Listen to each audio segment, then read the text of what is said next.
Hello, this is Storybooks channel. New videos are posted every day. Subscribe and click the bell. Kathy knew that one day that day would come, but she didn't think it would be so soon. As recently as last week, she had heard the shopkeepers whispering quietly that their shop would soon close. But the woman did not pay much attention to such conversations because she believed in her own exceptionalism. After all, nowadays such times have come that cleaners everywhere are worth their weight in gold. In fact, it is the most sought-after profession. Everyone is trying their best to make it to the top. And these illusions on the floor of the mop no one has no desire. Therefore, for just a dozen years, the profession of cleaner moved into the category of scarce. Such thoughts warmed Kathy's soul and allowed to believe in a stable financial situation. At least for the next 5 years, she mentally encouraged herself on my piece of bread. It was unlikely that anyone would pry. Kathy cast a not-so-kind glance in the direction where the young shop girls were gathered to gossip. The girls were discussing something excessively, loudly, and did not dignify the cleaning lady with even a passing glance. Kathy had never felt socially uncomfortable. This time she was hurt by the disdainful attitude of the youth. To compensate for the loss of moral humiliation, she walked so close to the company that the wet equipment hit the tanned legs of one girl immediately bounced aside. "Couldn't you be more careful? What's with the mop-waving habit?" Kathy was not embarrassed. She stepped into the back room with an indifferent look, still mentally praising herself for her ingenuity. "No one can prove I did it on purpose, but I've put those dolls in their place, making a fool of themselves. And it's empty inside." She filled the bucket with clean water and already wanted to return to the sales room to continue her important mission, as in her sea looked the same girl on whose feet she went through with a floor cloth. The maiden remained at a safe distance just in case and addressed her as an object without gender or name. "The landlady is calling for you," she said to run away. First, the girl disappeared from sight, and only then the cleaning lady's door slammed. He muttered, "Culture's a little lame around here. All right, I'm gonna go to the carpet." Kathy got a job here right after her retirement, and her best friend put in a good word for her. After years of working in a library, she couldn't imagine herself as a cleaner. So Clara had to spend time and energy convincing her friend of the benefits of the job. Kathy doesn't even hesitate. You can't imagine how many people want the job. The salary is modest by today's standards, but in your position it will be a decent bonus. I'd take the job myself, but my health won't allow it. Clara was obviously exaggerating about her health, because in a day she could drive all over the neighborhood. For a while she went to organizations, offering people goods of dubious quality. Then there was a period when Clara sold lottery tickets, but the business did not go too well there, and the woman got out in time. However, she was not bored for long, because one of her acquaintances helped her to get a good job. Clara was so happy that she didn't hesitate to disturb her friend. At 10:00 p.m., she showed up in person and solemnly announced to Kathy, "This is my dream job. You have no idea how excited I am. I had a second wind." Since my friend, other than enthusiastic exclamations, didn't give me anything concrete, Kathy touched her forehead just in case, and only then I asked Clara, "Tell me, what kind of job is it that you can break into someone's house in the middle of the night for?" Clara, like a good actress, paused, and then with the same solemnity said, "Now I am a cashier in the toilet at the bus station. Today was my first day on the job. I was getting up to speed. The shock was worse than the painful shock." Kathy started giggling nervously in the hallway, but she was loud enough. What caught Kelly's attention? Daughter in one. Mom's out in the hallway. "What's going on in here? Are you sick?" Did that question bring Kathy back to normal? "No, daughter, I'm fine. It's just that Aunt Clara got a good job and decided to make me happy." Kelly looked suspiciously first at her mother and then at her friend. There's a reason they say everyone's got a little bit of a mind of their own. Now I was convinced that as I got older, there were more and more of them. Kathy thought that night, too, that her friend's mind was not right. If she's so happy with such, To put it mildly, not a prestigious job.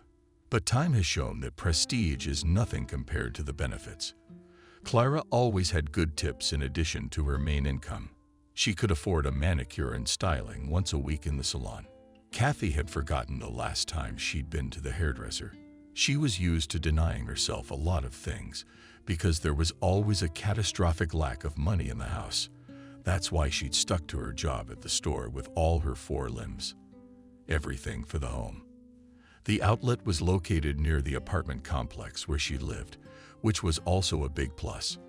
The store was popular among the residents of the neighborhood because the prices here were lower than in other outlets, and the employees had benefits. In a word, it was a real plus.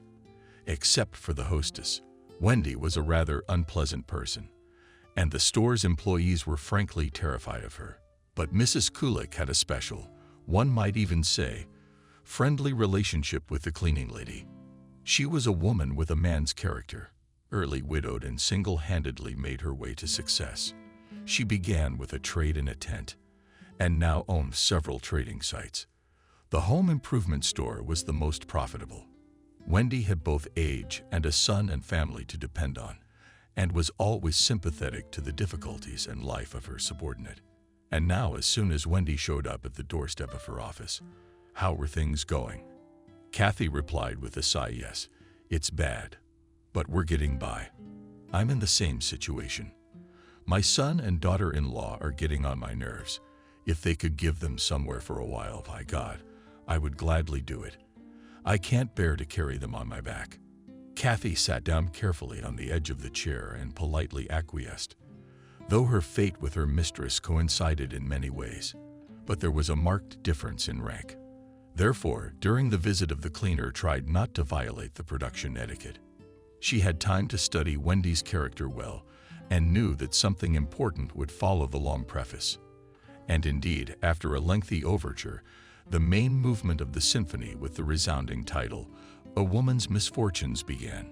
Wendy stared playfully at her subordinate with them. "Kathy, we're going to have some drastic changes here, so I thought I'd give everyone advance notice so people have time to prepare. You already know about my family difficulties." Kathy nodded silently, not yet understanding what she was getting at. The hostess continued more cheerfully. "For many years I fought with a family of idlers, tried to re-educate them. And the unbelievable happened. My son wanted to open his own business. Probably some beast in the nearby woods threw off its hooves. But it happened. You know, Kathy, I couldn't help but go to meet him." Wendy didn't yet realize how she was related to her mistress's son. "Well," she replied, "of course I understand, Wendy. That's fine. Then you and I won't have any trouble. The thing is, my Andrew wants to open a repair shop. He's an expert at it. He's a university graduate. And since I don't have any money to spare, we've decided to repurpose this store." Yes, Kathy finally got the meaning of the hostess's words, and she looked at her hopefully. "I don't care where I clean the floors. I'll clean your son's workshop." Wendy remarked with annoyance, "You still don't get it. The son will hire his own staff." Kathy persisted, but he would still need a cleaner. The landlady's face flushed red, and she blurted out in anger, "I told you Andrew will be hiring a whole new staff. So as hard as it is for me, I will have to disband the entire staff. I've already offered the backroom salespeople new jobs at other stores. You're the only ones I've got hanging in the air. In short, you have exactly 1 month to look for a new job." Kathy realized that the conversation was over. She stood up and headed for the door. "Thank you for the warning." The woman heard a sigh of relief behind her. No, she had no grudge against her landlady, but she thought she might as well take care of her. "Almost 4 years I've been working here like the damned, so I gotta thank you after work." That day Kathy was walking and a lot of people didn't want to go. I couldn't get the talk with the landlady out of my head. And the future looked frightening. How are we going to live now? Kelly's maternity leave has dragged on, and she has no plans to go to work, although Robert is now 5 years old. Son-in-law is also in an endless search and hardly brings money into the house. The woman decided to have a serious talk with the household about further joint existence, But at home, a new misfortune awaited her. Grandson knocked over a cup of boiling water, and his clueless parents did not know how to help the child. They both rushed near the screaming baby, afraid to approach him. Their grandson's screams could be heard on the first floor. I was distraught with horror. The grandmother didn't wait for the elevator. She ran upstairs, skipping over 2 steps. She thought her heart was going to burst out of her chest. When she burst into the apartment, she rushed into the kitchen, where the tragedy was playing out. Robert was sitting on the floor, shaking his red claw-like hands. His parents froze nearby into pillars of some kind. Kathy picked up her grandson in her arms. "Why are you standing there like 2 mannequins? You can't do anything. You can't be trusted with your own child." In his grandmother's arms, Robert only quieted down quietly as she urged the boy to be patient. "My good man. Now we'll go to the doctor and have your hand treated. Tell at least how you steamed. Did the boy feed? I wanted tea, understandably. Mom had no time." Grandson sobbed loudly, as if to confirm the grandmother's version. Kathy spent almost 2 hours at the clinic. Kelly ran to the medical center after her mother, but could not explain to the doctors how the accident happened. The doctor on duty listened to the young woman's rambling speech for a long time, and then with irritation said, "Mommy, are you obliged to provide your child with a safe environment? Probably heard from your mom that small children need an eye." "Yes, I have." Kelly shifted her gaze to her mother and grudgingly muttered, "And how can you keep an eye on him if he is like an electrician running around and just for a second turned away?" And he grabbed the kettle. Very often seconds decide a person's life. Try not to let anything like this happen in the future. The doctor gave them a whole list of recommendations. Kelly studied the list for a long time, and then with a wry grin said, "Well, now I'll have to go to the dressings every day." The young woman was about to say something else, but the dam of maternal patience broke. Right in the corridor of the polyclinic, Kathy told her daughter everything she thinks about her and her son-in-law. "You think you've made a lot of money, leading an idle life, comfortable on my hump. Maybe it's time for you to get on your own 2 feet. I'm not made of iron and concrete. I can't take it. Anyway, get a job. I'm getting fired from the store." Kelly rushed to her mother's house crying mommy tears. "What are you talking about? What kind of job when your grandson needs special care?" Kathy was forced to recognize her daughter's rightness. She clung tighter to her, the baby in her arms, and she said in a peaceful tone of voice, "Okay, we'll figure something out. Maybe Clara can help again." Kelly looked at her mother gratefully. "Mommy, you're the best, aren't you? If it weren't for you, Tony and I would be lost." There was so much anguish on her daughter's face, and her voice sounded so sincere that Kathy mentally reproached herself for being cruel and callous. Rocking Robert in her arms, she wondered who they could ask for help but their mother. "As long as I have strength, I'll help." I feel in the play the woman didn't remember that her son-in-law had both father and mother alive. But Tony's parents did not really burden themselves with taking care of their son and his family. They lived in their own pleasure and every year to improve their health at resorts. Kathy did not leave her grandson, although the burns were superficial and the boy was in severe pain. So mothers and grandmothers took turns carrying him in their arms. Caring for her grandchildren put the problem of work on the back burner for a while. But Grandma realized that day X was inexorably approaching. She once again tried to talk to her daughter and son-in-law, but Kelly cleverly dodged a serious conversation. And the son-in-law said to Kathy, "You're always badgering me for a piece of bread. And I, by the way, also contribute to the welfare of the family. It's just that I'm going through some temporary difficulties. So I ask you not to artificially inflame the situation and do not pressurize me." She could still forgive her daughter some liberties, but her son-in-law's insolence made her furious. "Tony, I'm not a horse to carry you all. You're a man. Aren't you ashamed to sit on my neck?" My son-in-law looked at her strangely and confessed why I should be ashamed. "I am your daughter's lawful husband, and I have every right." At this point, Tony stumbled and, waving his hand, walked out of the kitchen. Kathy felt as if a wall had grown between her and the young parents. She's banging on this partition, wanting to be heard. But the wall is made of rubber, so it absorbs all sounds. The woman looked sadly at her sleeping grandson and whispered, "You'll have to carry your cross alone." Kathy went into the hallway, where a telephone stood on the nightstand. She dialed the familiar combination of numbers, and after a few seconds, she heard her friend's cheerful voice. "Hello. Clara, you're answering like a real telephone." "Kathy, are you there? What are you doing up so late? Need your help. Can I come over?" "Of course you can. You don't have to ask such stupid questions." Kathy decided not to postpone her visit until tomorrow and took her coat off the rack. But there was no way to hide unnoticed because Kelly was attracted by the commotion in the hallway. She peeked her head out through the slightly open door. "Mom's going out for the night. I'm going for a walk." "Oh, come on. Who's gonna watch the shot?" "You will. You're the mother." Kelly's drowsiness instantly disappeared from her face, and she stared at her mother. The door slammed loudly, and the woman sighed and walked down to the first floor. There was a special atmosphere in Clara's small apartment. Kathy always felt cozy here. She used to stay overnight at her friend's house, but after the birth, she couldn't afford such freedom.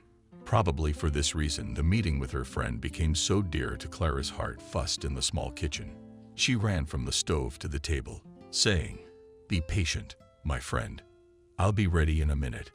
An artist shared this recipe with me. I just don't remember her last name. Kathy grinned, not thinking that in the paid toilet visitors, in addition to the main occupation, still share their culinary experience. The hostess shook her head disapprovingly. "And all you want to do is tease me." The guests hastened to correct the mistake. "Don't take offense, I'm being kind.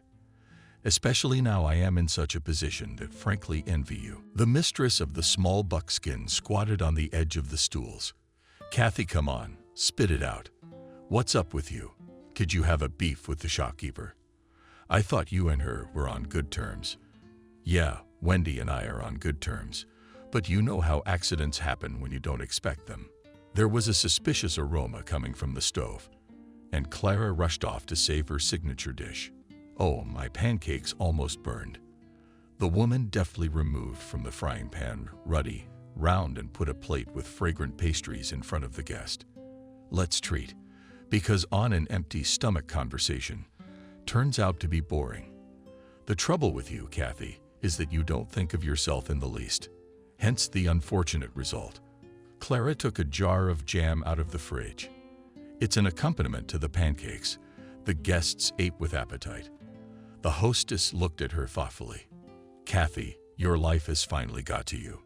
Soon you'll be dragging your feet. I can't look at you without tears. Your head's a mess. Your hands are all wrinkled. I'm not even talking about your face, which has forgotten how to take care of itself. A few more years of this stressful life, and you turn into an old woman," guessed and philosophically remarked. "I guess that's my fate." "You know, Clara, lately I've been thinking more and more about the meaning of my life, and I've realized that it's useless to try to avoid what's going to happen." Clara was indignant to hear you say that you can put on white slippers and go to the coffin. "A wise man said that a man lives as long as he resists hardship." "Clara, you have no idea how much I resist. But just when I've recovered a little from one adversity, another one strikes from around the corner." "Thank you, my friend, for the treats. It was delicious." The guest with the plate headed for the sink, but Clara stopped her. "Sit down. Leave that stupid plate. I'll help you. Spit it out. What's your problem?" "I'll be out of work soon. The owner is giving her store to her son, and his plan is not to keep the old staff. Anyway, I've only got a month to find a new place. Kathy, get your dependents moving. How much longer are they gonna sit on your ass? I've tried talking to Kelly and my son-in-law, but it's all for nothing." Clara, in a fit of emotion, slammed her fist down on the table. "No good. You gave him an ultimatum to go self-sufficient in a month." Again followed by a heavy sigh of the friend. "I've been thinking about it for a long time, but now is not the best time for radical action. Robert was hovering his arm 3 days ago. It was such a shock to everyone. Kelly's still reeling. Yeah, your daughter's acting out. She'll do anything for a sweet life at someone else's expense. The guest made a pleading request. Don't swear. You're right about everything. I can't make my own terms with him now. As soon as Robert recovers, I'll tell you everything. Just help me with my work. You get all kinds of people turning over in a day. Maybe you'll hear something useful. Kathy stroked her friend's hand, and she was still pleading. She looked her in the eye. Clara was a sensitive person, and he was touched. Okay, we'll figure something out. I won't promise, but I'll do my best. What kind of job would you prefer? I don't care at my age. I don't have to choose. You know how people look at us askew. The main thing is to have a little extra income. The friends parted well past midnight. Clara urged her guest to stay, but Kathy was worried about Clara's grandson. And I'd love to spend the night, but I'm afraid something else will happen to my little bugger while I'm away. Well, run along. As soon as something clears up, I'll be at your window. And I want you to tell your friend that you're writing yourself up early. We're gonna have a fight on our hands. It took Clara exactly 2 days to resolve the issue of her friend's employment. She called Kathy before lunch and cheerfully announced, I have good news for you, but I'll tell you the details when I meet you. After work, you stopped by my place at the bus station. Nothing in confidence there either. Maybe it would be better to go home. Clara laughed. Are you embarrassed by my place of work? Remember, my dear, a lot of vital issues are decided not in high offices, but in inappropriate places like the restroom. By the way, my place is perfectly clean, and I have no trouble drinking tea and having lunch there. Anyway, I'm waiting for you. Kathy barely waited until the end of the working day and hurried to meet her friend. Clara did not torment her friend, and after the words of greeting, she immediately outlined the essence of the case. Yesterday, I had already cast a fishing rod. I have an acquaintance. She works at the labor exchange. She has all the lists of vacancies in the city. She told me that the office of a construction company urgently needs cleaners. It's been empty for a while because the director was too picky. He's having a real casting call, and it's for a cleaning lady. I wonder how he selects accountants, drivers, and other staff. Clara didn't immediately notice the change in her friend's expression, but when she noticed how white Kathy's face had turned, Kathy rushed over to her. Rejoice, what's the matter with you? My heart's racing. Why don't you stock up on some Corvalol? No, it'll pass, although it's not much on Cava. Clara had everything on hand and quickly pulled out her first aid kit from her desk drawer. She said, well, you're a piece of work. You scared me.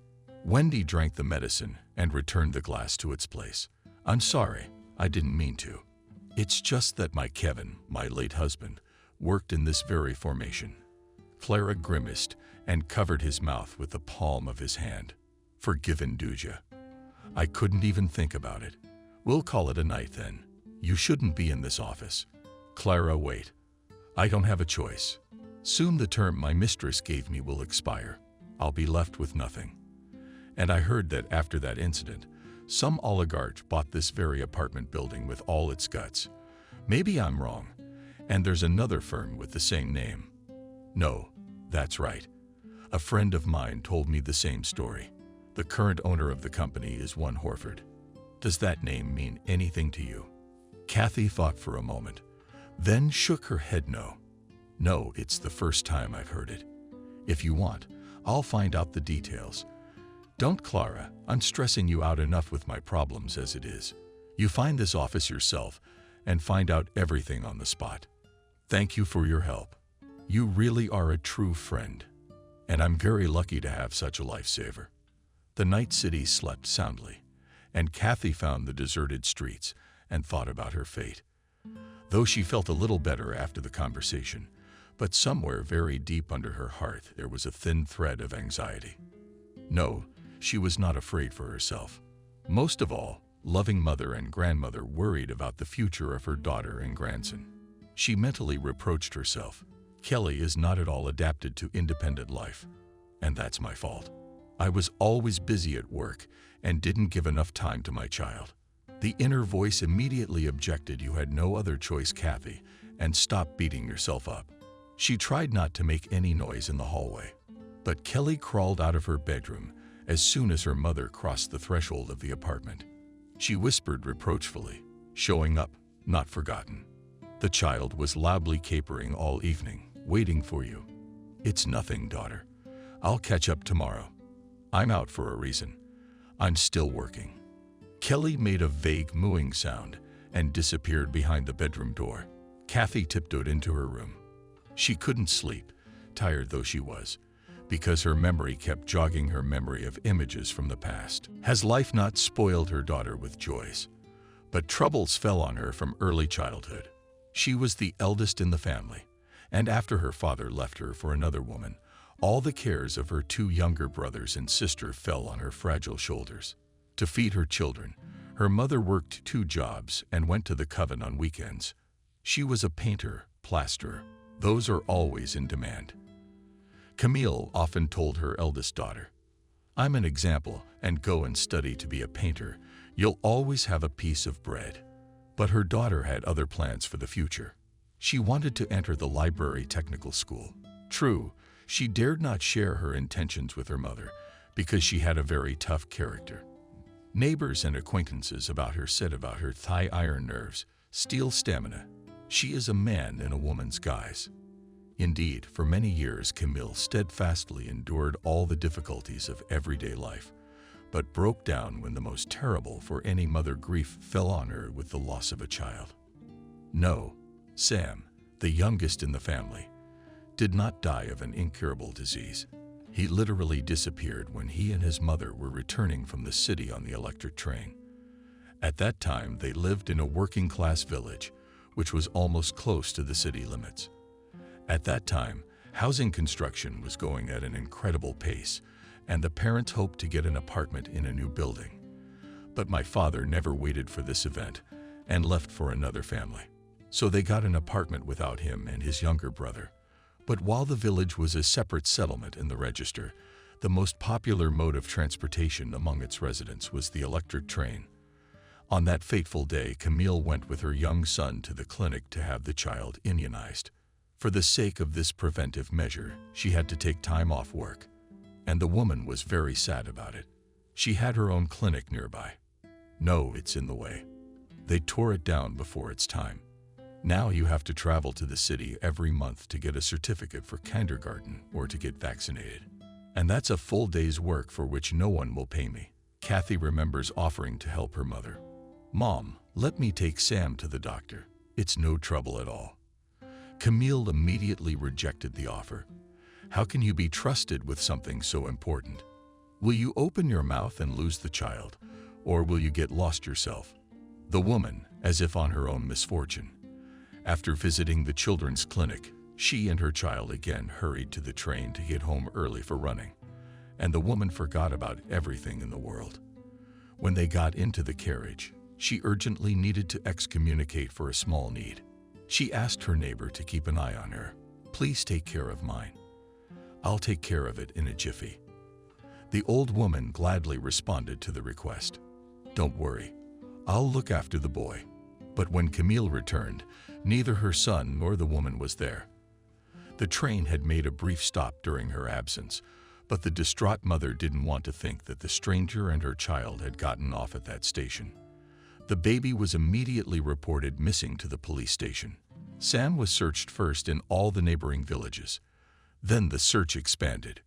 Weeks and months were searched, and the boy was never found. This tragedy was the first terrible loss. Camille became very withdrawn in her life after the incident. She blamed herself for everything. The unfortunate woman voluntarily abandoned the usual life guidelines and joined one community. Very soon, the mother completely withdrew from the life of her children and subsequently quit her job. The eldest daughter tried to bring her parents back to life, but she responded to any remarks with aggression. "We are all sinners on this earth, and you are a sinner too. The only way to atone for your sin is to pray." Camille prayed day and night. She often left home for days at a time, and once she disappeared for a month. When her mother finally came home, Kathy realized that she was mentally ill. The woman was placed in a specialized institution.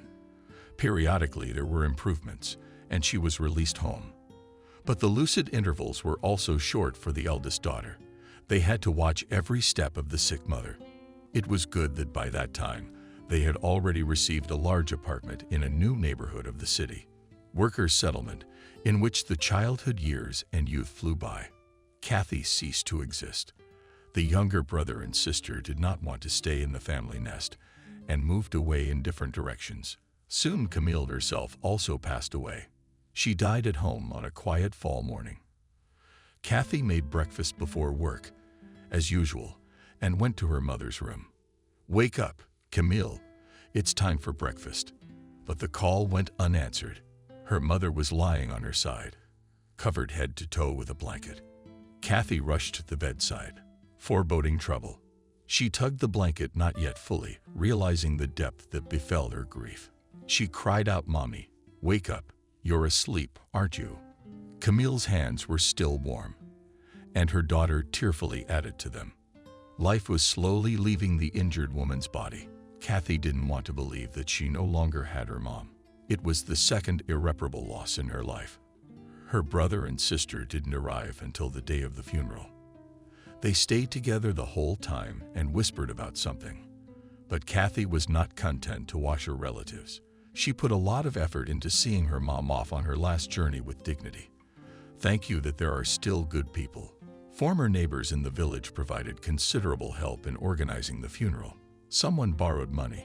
Someone took upon himself the organization of the funeral.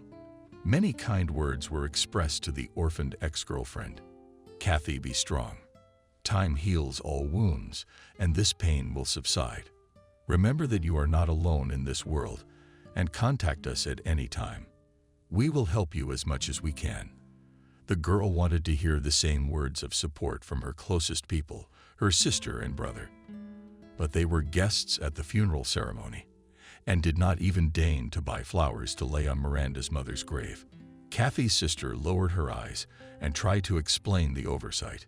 "You realize, Kathy, that it's a long trip, and a plane ticket isn't cheap. My husband had given me a little money, so I had enough for the trip." Miranda was 7 years younger than her older sister, but she'd already been there twice. Married. The first marriage had not lasted a year, and she had hurriedly separated from her student husband, who was not capable of meeting the minimum set of needs of a young wife.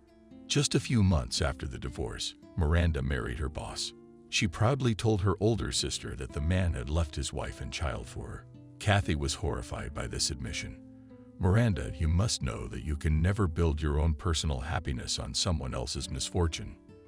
Little sister is not happy, snicker, and you go the same way. That saying makes me sick. The women at work gossip all the time. Now my big sister's telling me what to do. You took the father away from the child. Doesn't that make you uncomfortable?" Miranda looked arrogantly at Kathy. "Imagine, I'm not embarrassed. I'm going to have my husband's baby with a bunch of little ones. And you if I want you to. And anyway, I think you're just jealous of me, sister. You're about to turn 30 and you're still single." This conversation took place shortly before her mother died.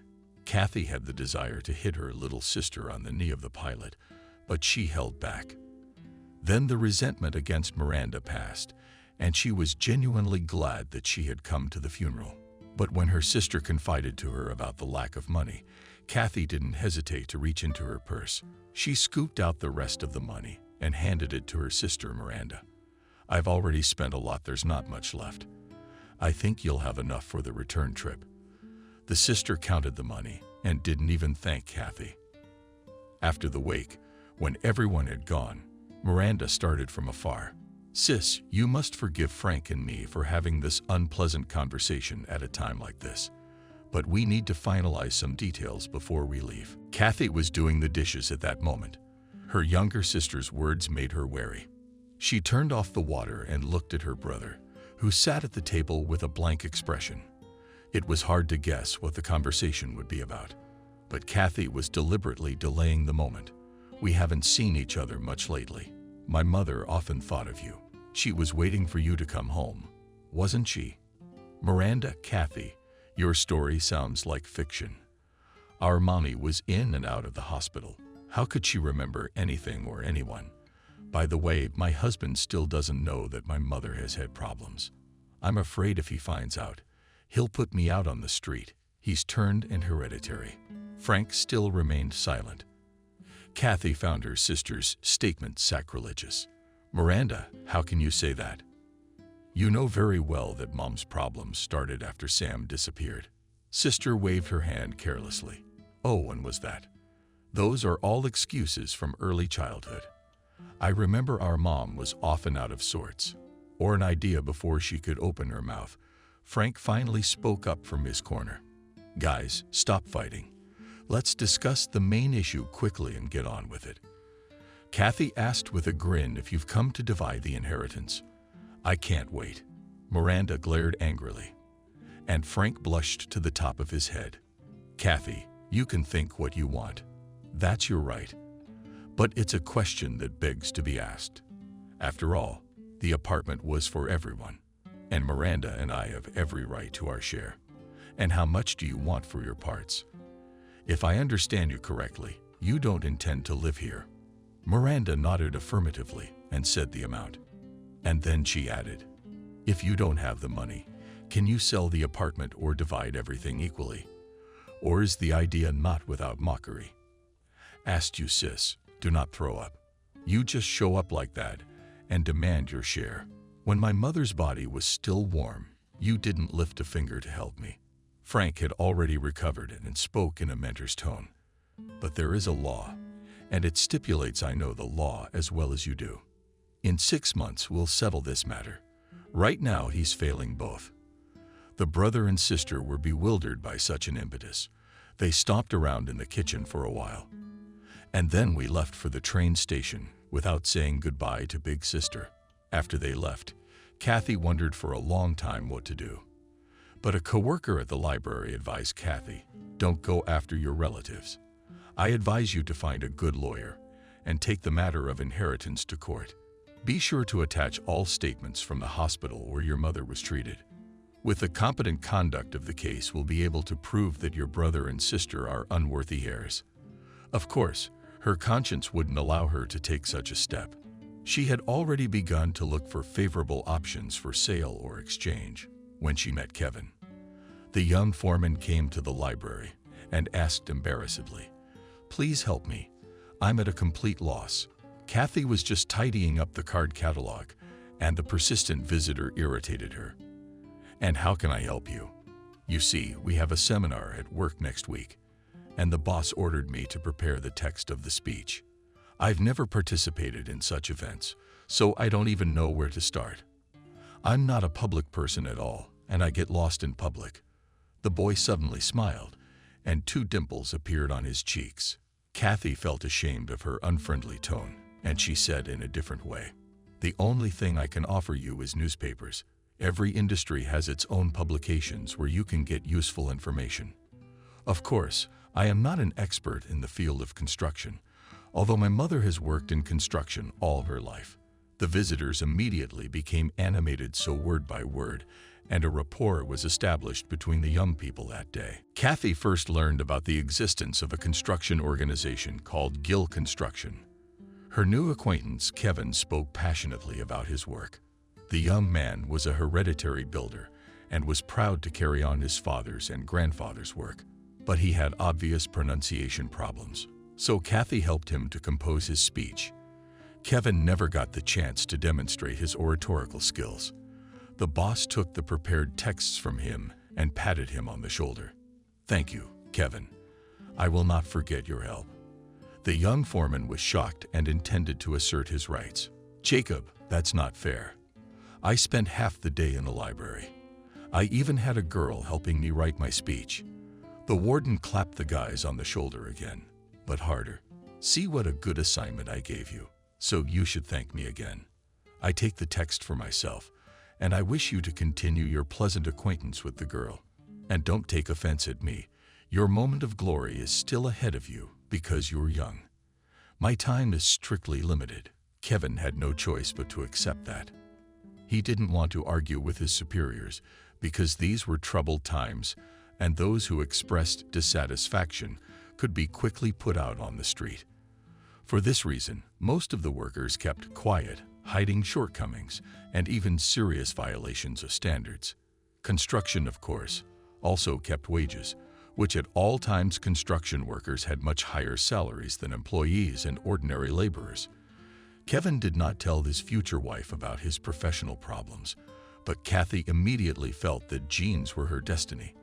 They met for only a month and a half and then filed an application. The girl immediately warned her fiancé Kevin, "You know that I recently buried my mother.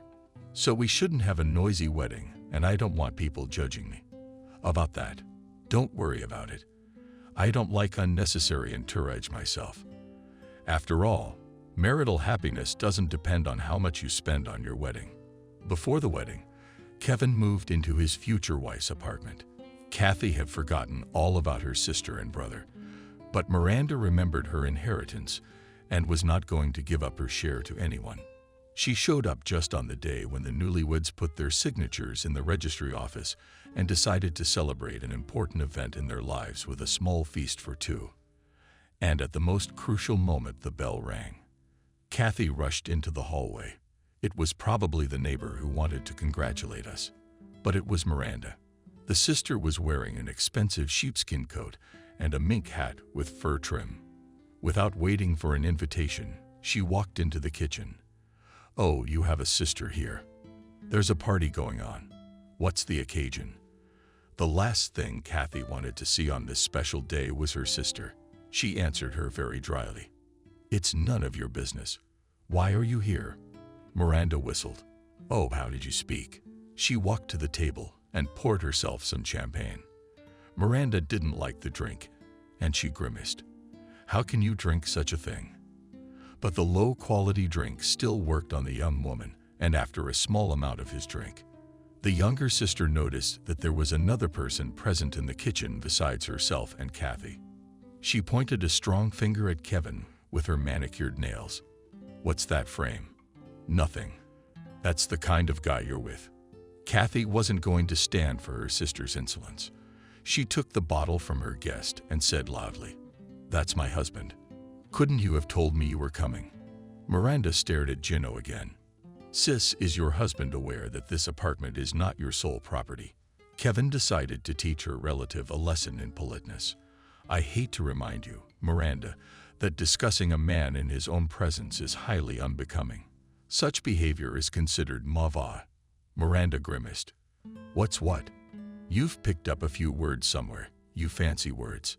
I'll tell you simply, I won't give you mine. And I don't care what you think of me." Kathy noticed her sister's belligerent attitude. She had already prepared for a scandal, but Kevin, unexpectedly for the sisters, said, "I think we'll shake up the apartment issue. I have the money, and you, Miranda, will get your share, so to speak, in cash equivalent. Right tomorrow, you and I will go to the notary." Miranda shrugged his shoulders. "Why would you give me the money and that's it? No, it doesn't work that way. At the notary, we'll draw up a document in full form and you'll sign it." "I don't want to do that." Kevin scrutinized his wife's sister. "We could still go to court to settle the inheritance issue. But I don't think you'd like that option any better." Miranda was puzzled. "Can't we do without all this red tape? Just give me what's mine. I'll leave you alone." Kathy decided to put a stop to this unpleasant conversation. "No, sister, it's not gonna work your way. A month or a year from now, you'll get the idea that the partition was unfair, and you'll start harassing us." There was nothing to say against such an argument. She stretched out disappointedly. "Okay, let it be according to you. Am I allowed to spend the night at your place? What kind of stupid questions are these? Of course you can stay. You can stay here until you get bored." The sisters' answer won over Miranda's intransigence. She didn't refuse dinner and tea and cake. The next day in the morning, the sisters went to the notary.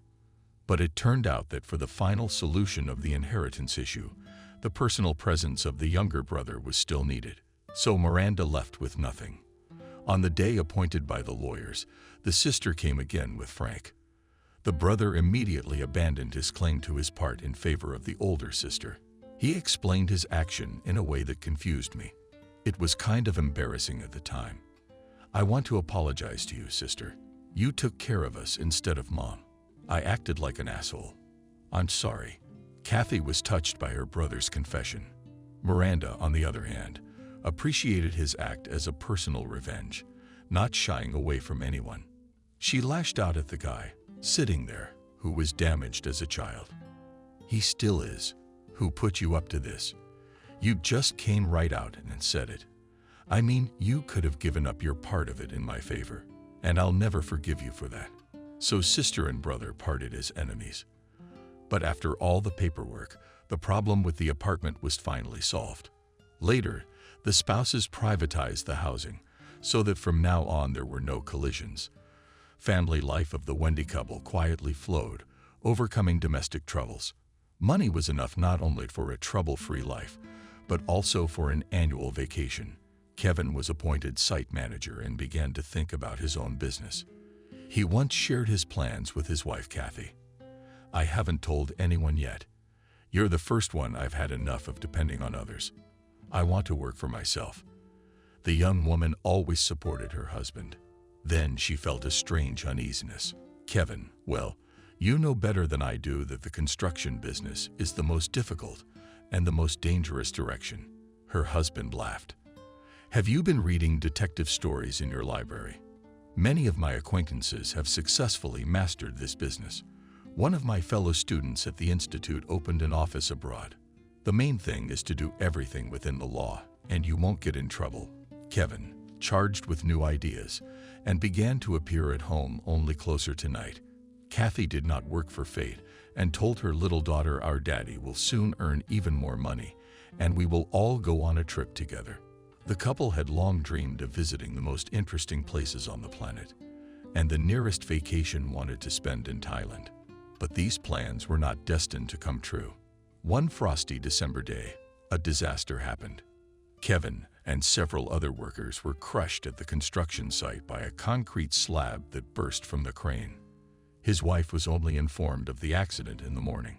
Kathy stayed up all night waiting for her husband. When the phone rang, she immediately realized that a new disaster had come to their home. The management of the construction organization tried to cover up the accident and blame it on the victims themselves. The director of the company losses from excitement and said so to the widow of the site manager, "This is your husband's direct fault. He is responsible for the technical malfunction of the crane and other equipment." Kathy quietly corrected the manlay. The director blushed even more. What did you women say?" Just as quietly replied and just corrected us. "You used the present tense of dead should be spoken in the past. My husband is no longer responsible for the mess in your office." The director was speechless. She left the office, closing the door carefully behind her. The tragedy took the lives of 4 young, healthy men. Only 2 survived, but they were handicapped for life. The unfortunate widows, who lost their breadwinners in one day, expected to receive at least some compensation, but the management not only refused the women, but also treated them rudely. After a short conversation with the director of the enterprise, Kathy experienced horror stories. She ran away from the office, where she was smeared with mud and saw nothing in front of her.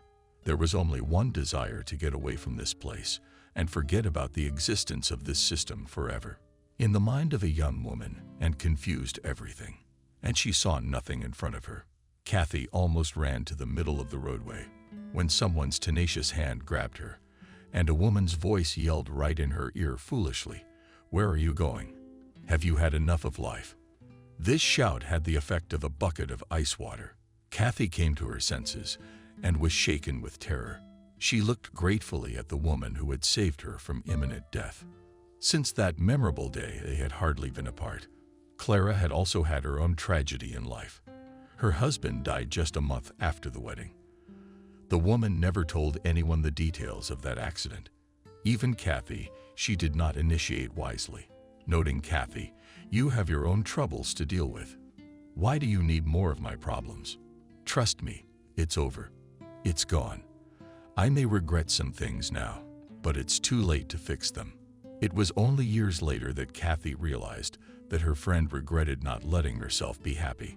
As Clara herself later admitted, she was afraid of repeating the misfortune and refused all the men who offered her hand and heart. By doing so, she condemned herself to loneliness. Because then, when she realized her mistake, men stopped paying attention to her. That day at the end of May was a special hot sun. It had been hurting since early morning, and Kathy felt considerable discomfort not only from the unaccustomed heat, but also from excessive excitement. To gather her thoughts, she decided to catch her breath a little. Not far from the entrance to the building where the company's main office was located, a formation lived. She spotted the free benches. The first few minutes and her heart was pounding frantically. But then she calmed down a little. Almost 20 years had passed since the tragic death of her husband, and Kathy hardly recognized the building, the memory of which for many years inspired her with panic horror. But now she was calmly looking at the object and did not feel unpleasant emotions. Both the appearance of the building and the surrounding landscape had changed. Kathy's mind flashed, invigorated by someone else's thoughts. You're just going to sit there like that. Now that you're here, go on, do it. Just in case, the woman took out powder from her purse and looked critically at her reflection in a small mirror. Nothing for a cleaning lady. After the conversation with Clara, Kathy began to pay more attention to her appearance, especially the words that the owner of the company, that is known to her Orford with a special bias, selects personnel, but met applicants for an empty vacancy. The assistant chief is already not old, but very polite lady. She offered the visitor a table and briefly introduced herself as Emily. I won't tell you my last name, because you won't remember it anyway. I'm the acting secretary here, and I'm also in charge of human resources. The chief is temporarily absent, so I handle all matters on his behalf. Kathy was confused and only smiled meaningfully at Emily. You know, I sometimes surprise myself, but modern life is such that if you fall behind a little, you fall out of it forever. I really wouldn't want that to happen. Wendy and spontaneously burst out. I, too, am pleased to have found a rapport from the first minutes. I hope that our acquaintance with you will continue in a similarly positive way. So I am listening to you very carefully. Mrs. Kathy introduced herself and explained the purpose of her visit. Emily listened attentively, but for some reason she asked if you were a teacher by training. No, I graduated from library school, but that was a long time ago. Does my former profession matter? The assistant smiled again. Don't worry, Kathy, your speech is very good. That's why I asked you such an unconventional question. I am a former teacher of Russian language and literature, but at the end of the 90s I was left behind. For a long time I was looking for my new place in the sun. But the world is not without good people. The father of our chief helped me to get out of a disastrous situation. And now I can't imagine my life without this job. Kathy was surprised by such frankness and realized that her interlocutor was expecting the same step from her. She told Emily about the main points from her biography and finally added, I just can't afford to relax now. A little later, I may want to exercise my rights and relax like normal retirees. But I can't right now. Emily rolled her eyes theatrically. Oh, our children. We are ready to do anything for their well-being. I have almost the same situation, but the difference is that I do not let mine sit on my neck. I culturally them from the bundle of shaft, that is, from the force, from myself. I have a daughter and a son who are 1.5-year-olds. They live independently and manage quite well, which I am very happy about. But I am always aware of them so that I can give them my powerful shoulder in time. Emily was a frail build, so expressive epithets did not match her appearance. She laughed ringingly at her own jokes. Perhaps I'm too distracted, but in this office among rude men sometimes can be unbearably boring and want to talk to someone. This nice woman's face immediately became serious. So let's get down to business. If I understand you correctly, you don't mind working for us as a cleaner. Kathy, stretched out slim, not much need for work. At my old place, the landlady already gave me a notice of termination. The head of HR interrupted the woman. "I'm sorry, where did you work?" "At the home improvement store. I haven't paid my paycheck yet." Emily's face lit up with a smile again. "I know Wendy well. You might even say we're buddies. By the way, her son Andrew was once in my class. He was such a smart boy. He wrote beautiful essays." Kathy realized she'd better keep her mistress's problems to herself. She and the assistant boss chatted a little more on distracted topics. Then Emily handed her a blank sheet of paper and a pen. "So, Kathy, write your statement. Try to get a fresh start." Wendy quickly accomplished the task at hand. Emily listed her cleaning duties. The main requirement was to stay out of the boss's sight. To fulfill this condition, you will have to report to work early in the morning. That is, before the office staff has taken their desks. But you can postpone cleaning and at a later time, when everyone goes home. Whatever suits you best, but I have to have a clear schedule on my desk. We have a very strict discipline here. Kathy couldn't believe her luck yet. She agreed with everything she said to the assistant manager of the company. Emily escorted the new employee to the elevator. "Yes, I almost forgot to tell you that our Peter is a terribly pedantic man. God forbid, if anything or paper will be in the wrong place where it should be, as you will have to restore order, and in his office be sure to take into account this moment. I like you very much. I'm rarely wrong about people." Kathy returned home in high spirits. She felt as if a heavy weight had been lifted off her shoulders, and that made it easier to breathe. The summer had not escaped her daughter's attentive gaze, and she anxiously asked Mom, "What's wrong with you? You don't look like yourself today." Kathy replaced the stylish heeled shoes with indoor slippers. "Daughter, from today, I'm starting my life with a clean slate." Kelly moved closer to her mother and sniffed the air with her nose. "You didn't by any chance. Just 100 grams for courage. Daughter, you know I don't drink at all, much less in the morning. It's just that I met a wonderful woman today, and I'm getting a job." Kelly squealed with joy. "Mommy, you're great." Kathy gently released herself from her daughter's embrace. "Your excitement is premature, because from this day forward, our lives are going to be taken to another level, like a computer game." "You got it, Kelly. We've been stuck at the beginning for a long time, so it's time to move up." "You mean raise our standard of living? What does that mean?" "Does that mean, Kelly, that everyone has to take responsibility for themselves? You're 26, thank God. That's the age of maturity. Robert's a pretty independent kid too, and his wounds are practically healed. Mom, you know."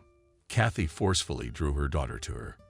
"And what did you poke her on the tip of her nose with?" "I know all about it, my joy, but the grace period is over, and I have no more bonuses in my stash." "You got a husband. Let him move around a bit. After all, your Tony has parents, and they're not poor. Let them give you a little help.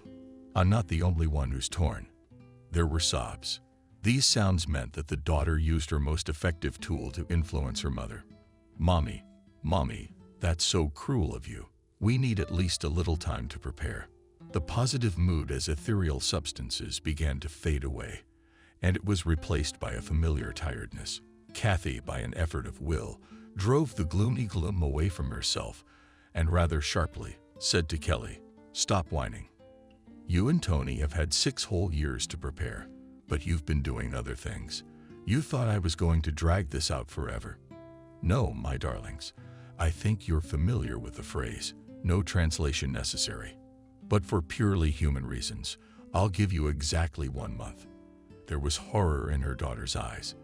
Kathy hesitated for a moment, but then Emily's words came to mind, and the mother said rather harshly to her daughter Kelly, "Don't make a scene.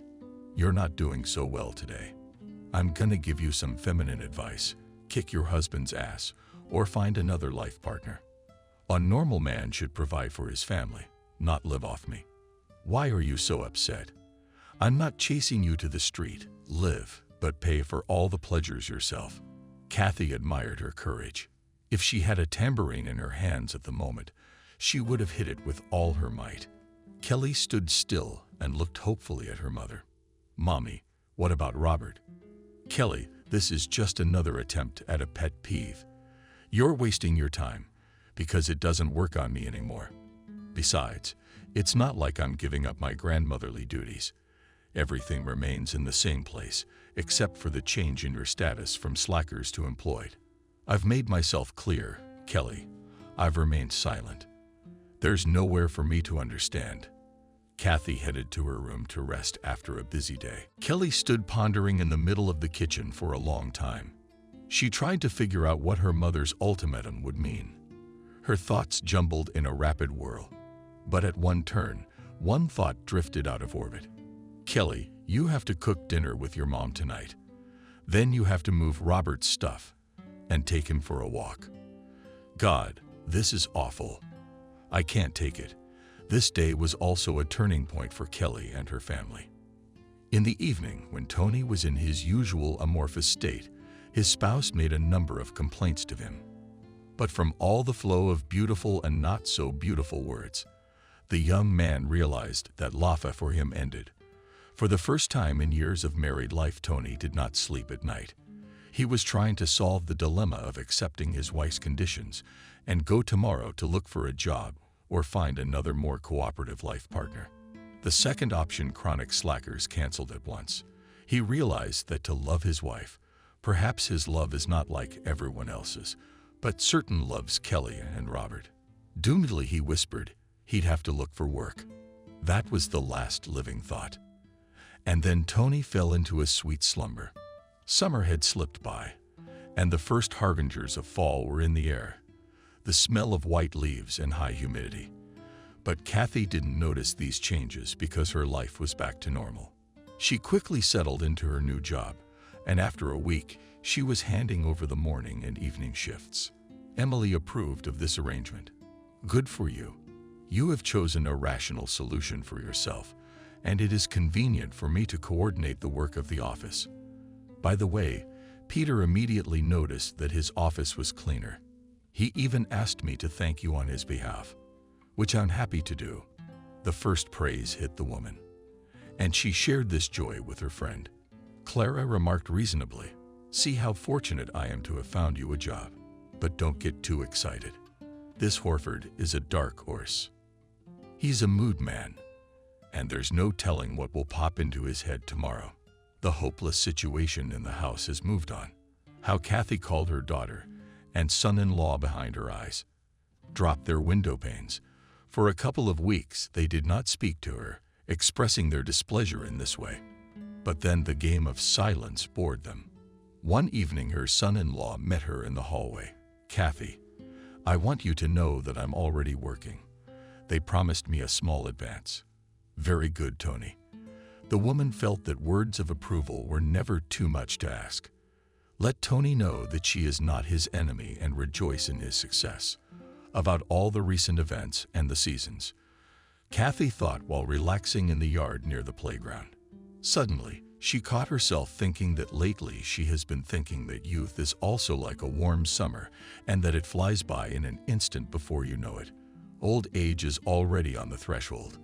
The woman tried to switch from these cheerful thoughts to more pleasant thoughts, and the most important stimulus in her present life was her grandson Robert, who together with other kids in the sandbox. At the sight of this happy pictures, the woman felt a burst of energy. She called out loudly to her grandson, "Robert, don't get dirty.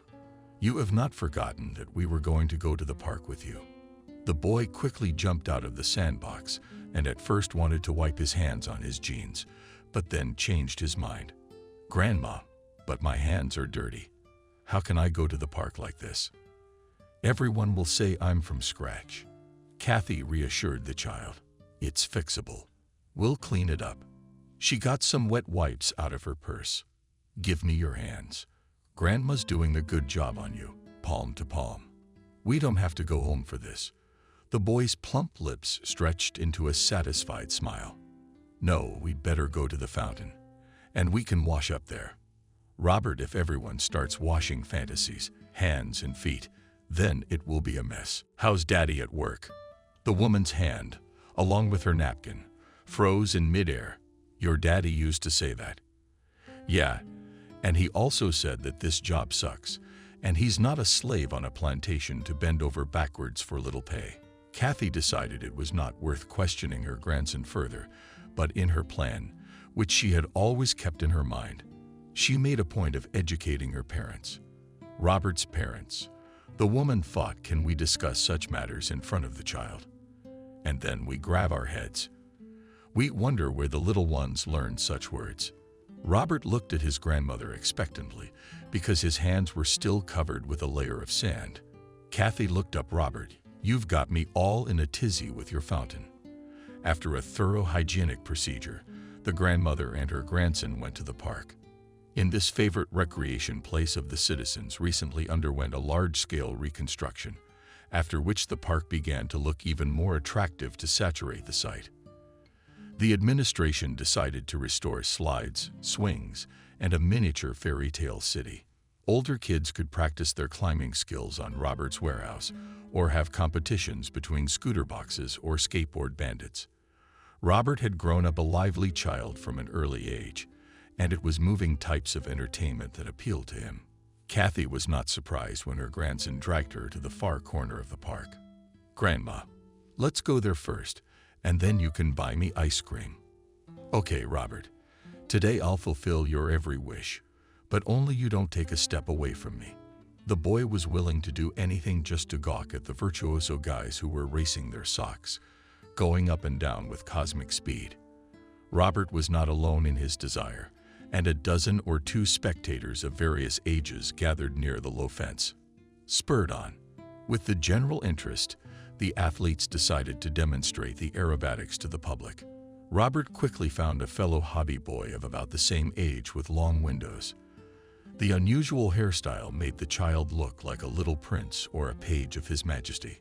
Kathy involuntarily admired the baby and was distracted from reality for a few seconds. And in those seconds, something happened that made all the spectators scatter. Only the boy who looked like a prince stayed where he was, and Robert molds him away. It all happened in a split second. With her side vision, Kathy noticed a young skateboarder flying toward the child. Apparently, the kid miscalculated his speed and flew off the ramp. Of course, Kathy did not know the intricacies of this extreme entertainment. She only understood one thing she didn't know. The boy was in danger, forgetting about his age and sore lower back. The woman pitched her body towards the flying projectile, though the impact was quite strong.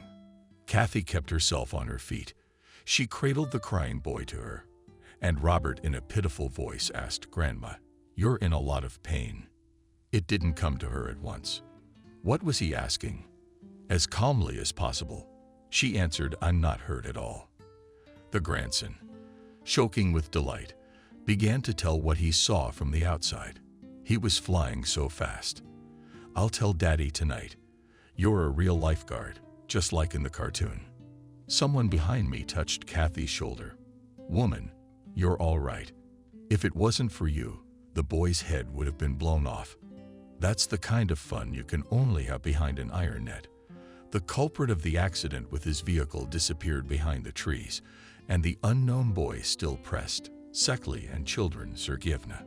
She asked him, "You came with whom?" Although the first fright passed, the child's voice trembled at his mother. "And where is your mom?" The boy pulled the woman to the side, saying, "She is my mom. She's hanging on the phone again. Grandpa has said how many times that she won't notice how she'll be without a head. But Mom doesn't listen to anyone, not even Grandpa." By the intonation, it was easy to guess that the child is obviously imitating someone. The young woman continued to talk on her cell phone. Only for a moment, she was distracted from the conversation and turned her attention to her son. "Liam, where are you going? I told you to sit next to me." This indifference. The young mother was outraged by Kathy. "Mommy, your child was in danger just a few minutes ago, and here you are calmly chatting on the phone." The woman threw a disgruntled, "I'm sorry. I'm gonna have to disconnect. There's a crazy lady on the phone. I'll call you back later." Turning off the cell phone, the mother grabbed the child by the hand and with such force that the baby squealed in pain. But the parent dragged him away. "I'll show you at home how to disobey your mom. I don't need bad aunts telling me what to do. You'll be punished for being smug." Kathy looked after the couple and did not immediately notice that she was holding the Panama she had saved for the child. She shouted, "Mommy, wait, you forgot." The young woman stopped but didn't even take a step towards her. Kathy covered a short distance and gave the mom the child's headpiece. The perpetrator of the incident took advantage of the moment and broke out of the mother's clinging hands. He pulled something brightly colored out of his pocket and held it out to his savior. "Nah, my name is Liam. This is my horse Stam. Grandpa says he brings good luck." Robert tugged his grandmother's hand. "Did you promise to buy me ice cream?" Kathy put the boy's present in his purse. "Robert, how impatient are you? You can't do that." The boy parried, "I'm a little boy. I'm allowed. When I grow up and become like my daddy, then I can't be spoiled. Probably won't be allowed ice cream either." The good mood returned to the old woman, and she reassured her grandson. "You can eat ice cream at any age. I buy some for myself too. But you, auntie, uncle, you can't be loud. Don't be silly. Even generals are allowed. Eat ice cream." The boy issued bravura nicknames, rushed to the place where the cold delicacy was sold. Tired of the adventure, having had a lot of impressions, they returned home in the evening. Robert was burning with excitement and immediately told his parents the story of his new friend's rescue by his grandmother. He accompanied his story with gestures and loud noises. Kelly waited for her son to speak and turned to his mother. "Mom, you were bound to make a mark. I'm surprised you haven't gotten your own treatment yet."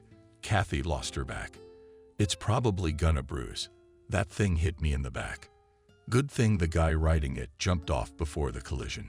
Tony looked at Kathy for a long time and then sarcastically said, "Yes, we still have heroes, our courageous women, ready to catch fire and water and skateboard on the fly." "Well done, Kathy." Her son-in-law applauded her bright speech. She realized that Tony still couldn't calm down, but she didn't have the energy to respond to his jokes. Kathy wanted more than anything to lie down and stretch her legs.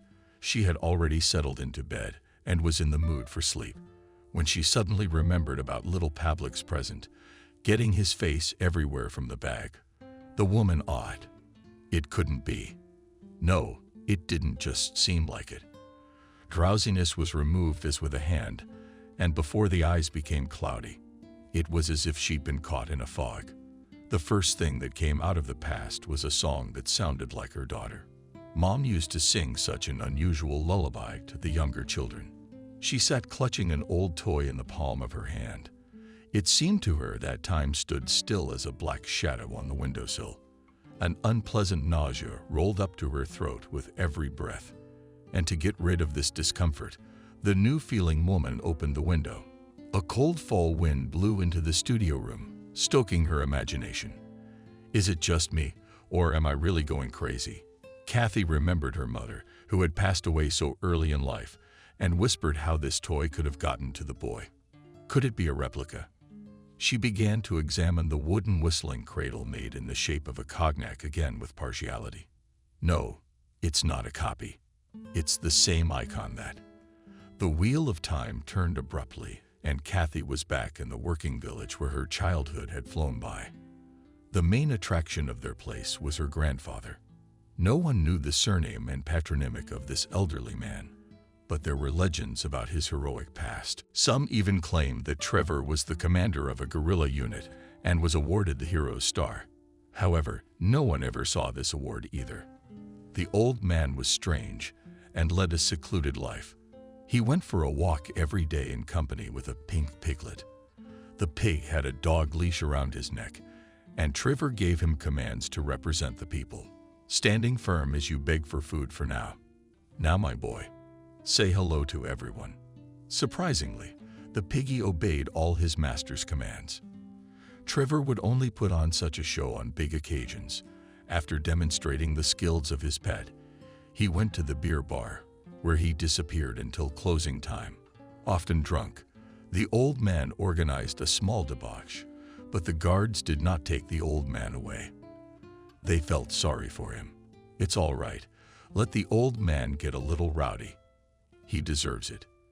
He's not hurting anyone. Trevor was very kind and generous indeed. When he got his pension, he'd buy candy and give it to the kids. But another oddity of the old man was his unusual craft. He made toys out of all kinds of trash and gave them to children. Kathy and her friends often visited Grandpa Trevor. In those years, it was a very popular movement, and school children helped lonely people with household chores. One day, the teacher asked their girls, "You know, Grandfather Trevor," schoolgirls amicably reported, "We know. And do you know that this man has awards? Because during the war years committed many feats." Again, a positive answer followed, and the teacher got to the point. "This man is very lonely. And you, as young Timurofsky, can help him." The girls did not let the teacher finish and, interrupting each other, began to offer a variety of options for help. Some promised to clean the floors in Trevor's house, and others wanted to cook cage soup for the hero. The teacher approved of both options, but warned her ward's girls only no amateurism. If Grandpa refuses to accept today, arrange for another day. Ask him when it's convenient for him. The whole team of girls went to visit the hero and his trained pigs. Trevor met the Rainbow Brigade of Teamsters and invited everyone into the house in two. The girls crossed the threshold of the modest dwelling, as froze with amazement. There were toys everywhere, brightly colored, unusually cheerful. They stood in a neat row on the shelves of the bookcase, and some mingled with the ceiling and beams on a rope. Schoolgirls instantly forgot about the purpose of their visit and began to enthusiastically consider the toys. Of course, the guests flooded the master with questions. "Grandpa Trevor, what do you make these toys from?" The old man was embarrassed by the attention, so he answered briefly, "From different wood. There is a lot of junk in the forest. I pick it up. The main thing in this case to see logs, cones, something else. Here, for example, this cockerel, I built a hedge, which was lying in the ravine behind the old stable of this dog. I made it out of twigs." That's the first excursion. It was memorable for Kathy for the rest of her life. Impressions overwhelmed her, and she decided to tell her mother about the visit to the hero. But Camille yelled at her daughter not to go there again. "Grandpa's been going crazy for a long time. Will he get in his head again? And your teacher has no sense at all. How can you send your kids to her normal grandfather? I'll get to the school principal." I mean, she didn't say what would happen to the teacher when she went to the principal, but Kathy knew that mother doesn't throw words in the wind. She was very afraid that her parent would fulfill her promise one day, but Camille was busy with household chores. Her little brother Sam had just been born, and a month later, the father left home. Women silently bore this grief because she had to raise 4 people alone, so she didn't care about their tenderness. If the little ones got something from their mother, Kathy mostly received pokes and slaps. In order not to make her mother angry, she decided not to talk about her grandfather anymore, but she would secretly go to Kathy's house. I really wanted to learn how to make exactly the same toys. Of all the girls, she was the most decent student. Trevor taught her to make a cockerel and a hen, but Kathy kept her eye on a little horse that she could whistle at. The old man made this toy in front of her and thought you rolled it on a hole. That's what fun it turned out to be. Maybe I should give it to the police department boys. They don't have enough whistles. "Grandpa Trevor, would you please give me a horse? I have a little brother. I didn't get him anything. There's plenty of toys at the store. You can buy anything you want, a car, a whole railroad. We don't have money for toys. Daddy left us, and Mommy has to work hard to feed 4 mouths. I even went to school in my old uniform this year, and everyone laughs at me. What's the trouble? All right, Kathy Beria will take the schoolboy for his Sam. Just make sure the little one doesn't inadvertently swallow the toy." The girl pressed the gift to her chest and ran home. Younger brother Homemade Toys immediately liked it. Sam squeaked with delight and even tried a wooden skate on a tooth. Only Camille did not share the joy of children.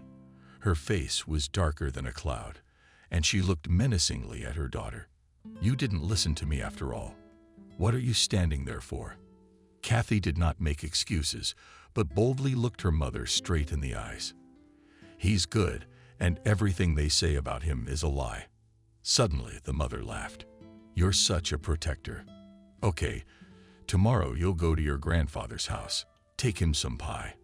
I'll bake it today." She was surprised. Why? Because goodness must be repaid in kind. The old man is lonely. No one cooks for him. The next day, the lady took the innkeepers to him, and in return she got another toy between the old man and the girl. A real friendship began. True, these warm relations were not long.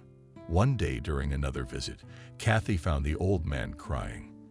When she asked him what was wrong, he bitterly replied, "No, my piggy had been stolen. It makes my heart bleed to think of what they'll do to him." Kathy was afraid to even think about the piglet's fate.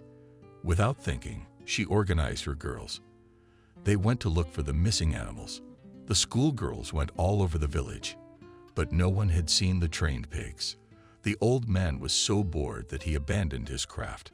He did not let his guests into his house anymore either. Toward spring, the news spread through the village that Trevor had died. The whole village buried the hero, and a head of the procession militiamen in dress uniform carried on cushions the orders of the hero. And among the awards stood out the gold star. Many village children still had toys made by the old master.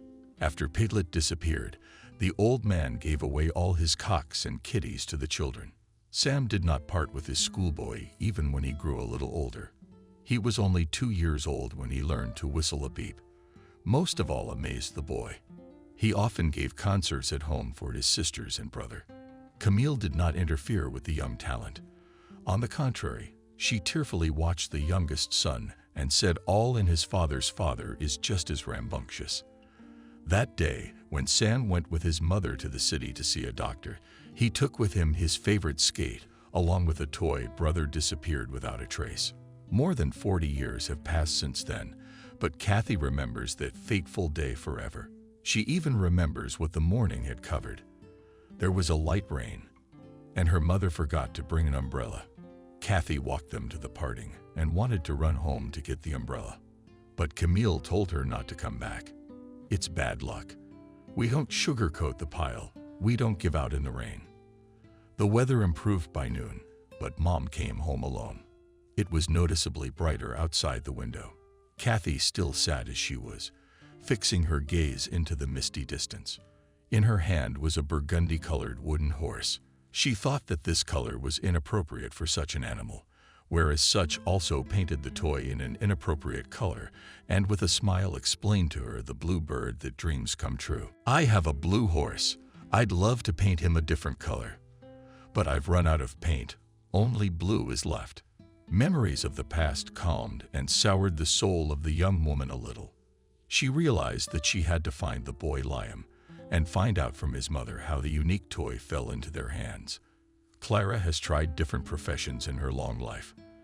After school, she immediately entered a trade school, but quickly realized that she could not look a customer in the eye and at the same time hang him. Her fiancé worked as a bus driver, and Clara also lit up with the desire to drive a big machine. She even enrolled in a course that taught her how to drive a trolley bus. But after the tragic death of her young husband, she gave up this unsafe venture. Then she got a job at a restaurant through an acquaintance. In times of widespread shortages, it was the most enviable profession. Clara stayed in the restaurant industry until the 90s, and then everything went downhill as mushrooms from under the ground began to pop out of the new Russians, who bought up everything on which their eyes stopped. Their restaurant was also bought by a rich guy who bought it, and immediately began to reshuffle the staff. He called each employee to his office and in 2 minutes decided the fate of the person. Clara, he only asked a few questions too. "How old are you, lady, and what else can you do, except for making requests and preparing delivery notes?" "Better. I'll be honest. I don't know anything else." The new restaurateur pointed her out the door. "I don't want any of those losers. I'm gonna have a high-end club here with beautiful girls performing. You don't look very marketable. I'm not a potato to be judged on my looks. Clara slammed the door loudly, wishing the new owner a quick ruin. In addition to financial loss, she also wished him to get dog shingles. There were other wishes that were not commonly spoken of.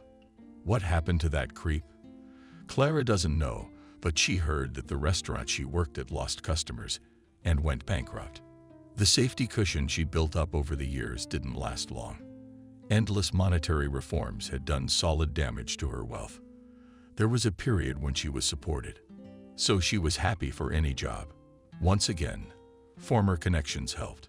At one time, Clara worked at the post office in the mail distribution department. Then she finished a course and went for promotion. The whole department saw Claudia Ivanovna off for a well-deserved retirement. They gave her a lot of expensive gifts and wished her a happy vacation. The woman rejoiced at her new status for a short time. Only 2 days on the third, she got bored and called Kathy, who had 2 more years to go before she could take her well-deserved vacation. Kathy, I'm bored. I want to work. And life took an upward trajectory. After much trial and error, she finally found her dream job. The woman was not at all embarrassed by the specifics of the activity, because the dripping salary on the card was a lot of free time. Someone that fall day Clara burned with boredom. She reread the proceeds several times, but time was still moving very slowly. In her hearts, the woman rambled. At least her aunt would call. As soon as she got a new job, she disappeared from my radar. Barely she uttered these words as Clara's cell phone, twitched with a manicured finger, pressed the green button. "Hello, the president is listening to you." In response, she heard the angry voice of Clara's friend. "Will you stop acting like that? You're not sick of it yet. Why are you so angry? Did someone kick your tail? Or did the new boss yell at you? It's cool, really. I'm here for serious business, and you're all jokes. Laughter prolongs life. You should know that. Believe me, I'm not laughing right now. I'm crying. Tell me, what's going on with you again? You're not a woman. You're a walking disaster. That's why I'm calling you. When can I come over to your place?" The friends agreed on a time to meet, and Kathy, with heavy thoughts in her head, began to clean up. She remembered Emily's instructions and tried not to disturb the order of the chief's office, which she had never seen before. She noticed the dust on the shelves of thick file folders and began to carefully wipe them down. Suddenly, something sharp pricked her hand. The woman noticed a glint of glass between the folders. Her hand reached for the object, which turned out to be a picture frame. The photograph, too, was present in its proper place, but barely had the woman looked at it. Everything went cold inside her. In the picture was the same boy whom she had saved from trouble yesterday. The child was held by the hand of a tall, gray-haired man, in whom Kathy something seemed painfully familiar. She froze. For some reason, she couldn't take her eyes off the photograph. How long had she stood like that? She didn't know, but she woke up to footsteps approaching the office. Kathy put the photograph back down and began to wipe away the dust. The door opened. She turned sharply. It was the man in the photograph. He looked at her in surprise, and Kathy hurriedly said, "I apologize. I'm sorry. I'm a little late with the cleaning. I was just leaving." The man nodded silently and walked to his desk. Kathy did not bend her legs and went to the door. When she had already grabbed the handle, the supervisor called out to her. "Kathy, if I'm not mistaken," she stopped. Turned around. "Yes. I should warn you, I don't like to be cleaned up in front of me. Under other circumstances, I'd fire the employee. But in view of the fact that you're doing a very good job, I can't help but recognize that. I'll forgive you for the first time." Kathy nodded her head, though inside everything became, because she really wanted to answer this show-off. "I hear you. I'm sorry." She quietly shut the door behind her and pressed her back against it. Why was her heart pounding so hard? Is it because she got a scolding? No, it was more about that boy in the picture. Kathy knew she just had to find out where they got that toy. It couldn't have been a similar toy. No one's ever made one like it. How do you make it? She had no idea. So she looked at her watch and hurried to grab the mop. She really needed to talk. Ta always knows what to do, and even in the most desperate situations will find a way out. In the evening, the friends sat at the table. Clara poured tea and looked at Kathy carefully. Kathy, everything. Not Tommy. You look like the end of the world. Kathy took a huge drink and said honestly, I don't even know if it's the end of the world or the beginning. Clara raised her eyebrows. And I understand that you've thrown something out again. Kathy waved her hand. If I could deal with them myself. No, Clara, this is different, and I'm honestly at a loss. Remember I told you that my brother Clara was missing? Even opened my mouth. Of course you did. How can you forget something like that? Only if I'm not mistaken, it's been about 30 years. Why do you remember that all of a sudden? Kathy automatically corrected it. It's been 40 years. You know, it's so weird. The day I shielded a boy from a skateboard. He put a toy in my hand, said his grandfather gave it to him, and it would bring me luck or something. I put it in my bag and forgot about it. And then I remembered it when I got home. You see, Clara, this may sound absurd, but it was Sam's toy. When he disappeared, Clara even picked on it, but she sat down right away. No, Kathy, you're definitely wrong. Well, think about it. It's been years. Yeah, there were tons of toys like that. And then you said his mom was very well dressed, all dressed up. So they're not poor. And you really think a kid's gonna play with a 40-year-old toy? No way. I get it. But look at this toy. It's definitely 40 years old. Besides, I couldn't be wrong, because this toy was made in front of me. Kathy took out the toy and handed her friend the galoshes, twirled it around for a long time, then set it on the chair. She frowned, then looked at her friend with a Sherlock Holmes look. So, what do we have? We have a piece of evidence that disappeared along with a child 40 years ago. 43 years old. Sam must be 48 years old now. Look, but if you're so sure, we should track down this boy and ask his parents about his grandfather. I don't know how to find him now, though. I found him. I mean his family. Or rather, I think his grandfather survived. And quite by chance, I saw a picture of them together. Kathy, what kind of person is that? You tell me where you saw the horse, even jumped up and walked around the kitchen. In general, she really wanted to smash her friend more painfully, so that she did not pull the cat by the tail. Clara, this picture is in Horford's office. Slammed them down on the chair, eyes bulging. Are you trying to tell me? Yeah, that's exactly what I'm saying. It looks like Horford is this boy's grandfather.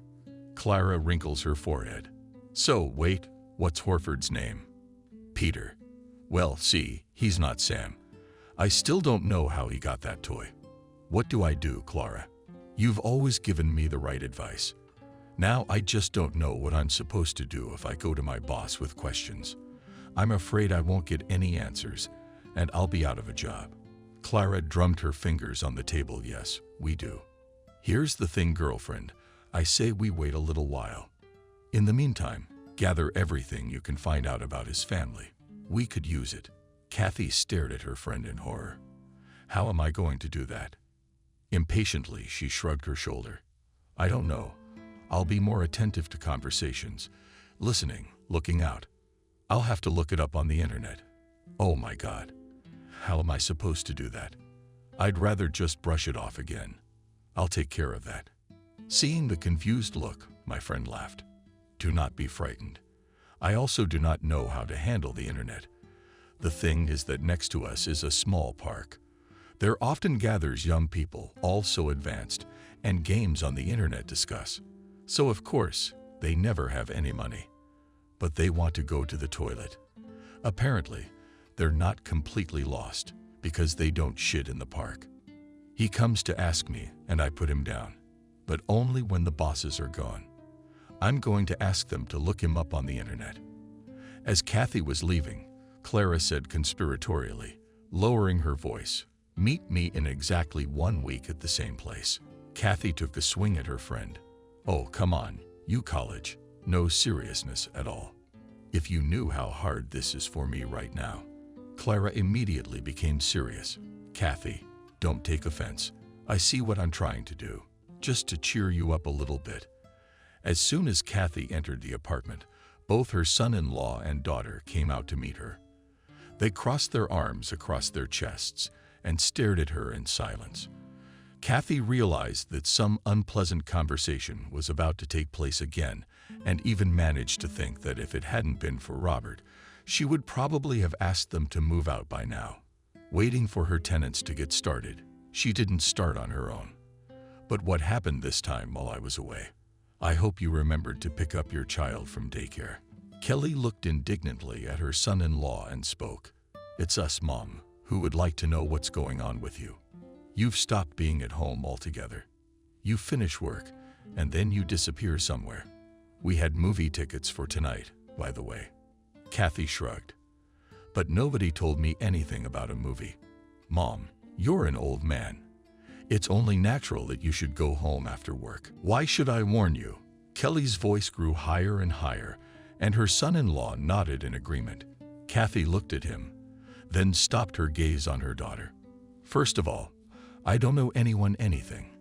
In the second place, well, if I'm elderly, I can't have a case.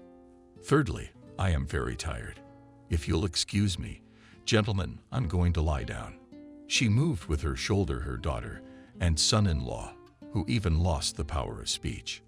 She went to her room, closed the door firmly behind her, and sat down on the bed. She took out a brandy and sat for a long time, clasping it in the palm of her hand. Memory obligingly suggested scenes from the past, and large tears rolled down Kathy's cheeks. She thought she couldn't take it for a week. But Peter was away on some kind of business trip, so even if Kathy had dared to talk to him, she wouldn't have caught him. But his departure had a very bad effect on the staff. They became more relaxed. The first person Kathy learned anything from was Emily. They bumped into each other in the hallway just a day after Horford left. Kathy, am I glad to see you? I've been coming in so clean, I've forgotten the last time I saw you. Kathy was a little embarrassed. I try not to show my face too much. You know, away from the bosses. Emily laughed. But I'm not the boss. You don't have to hide from me. You know what, Kathy? I see you're done. Come to my office. We'll have tea, sit and talk. Will you tell me how your relatives are doing? Kathy wanted to refuse at once, but stopped herself.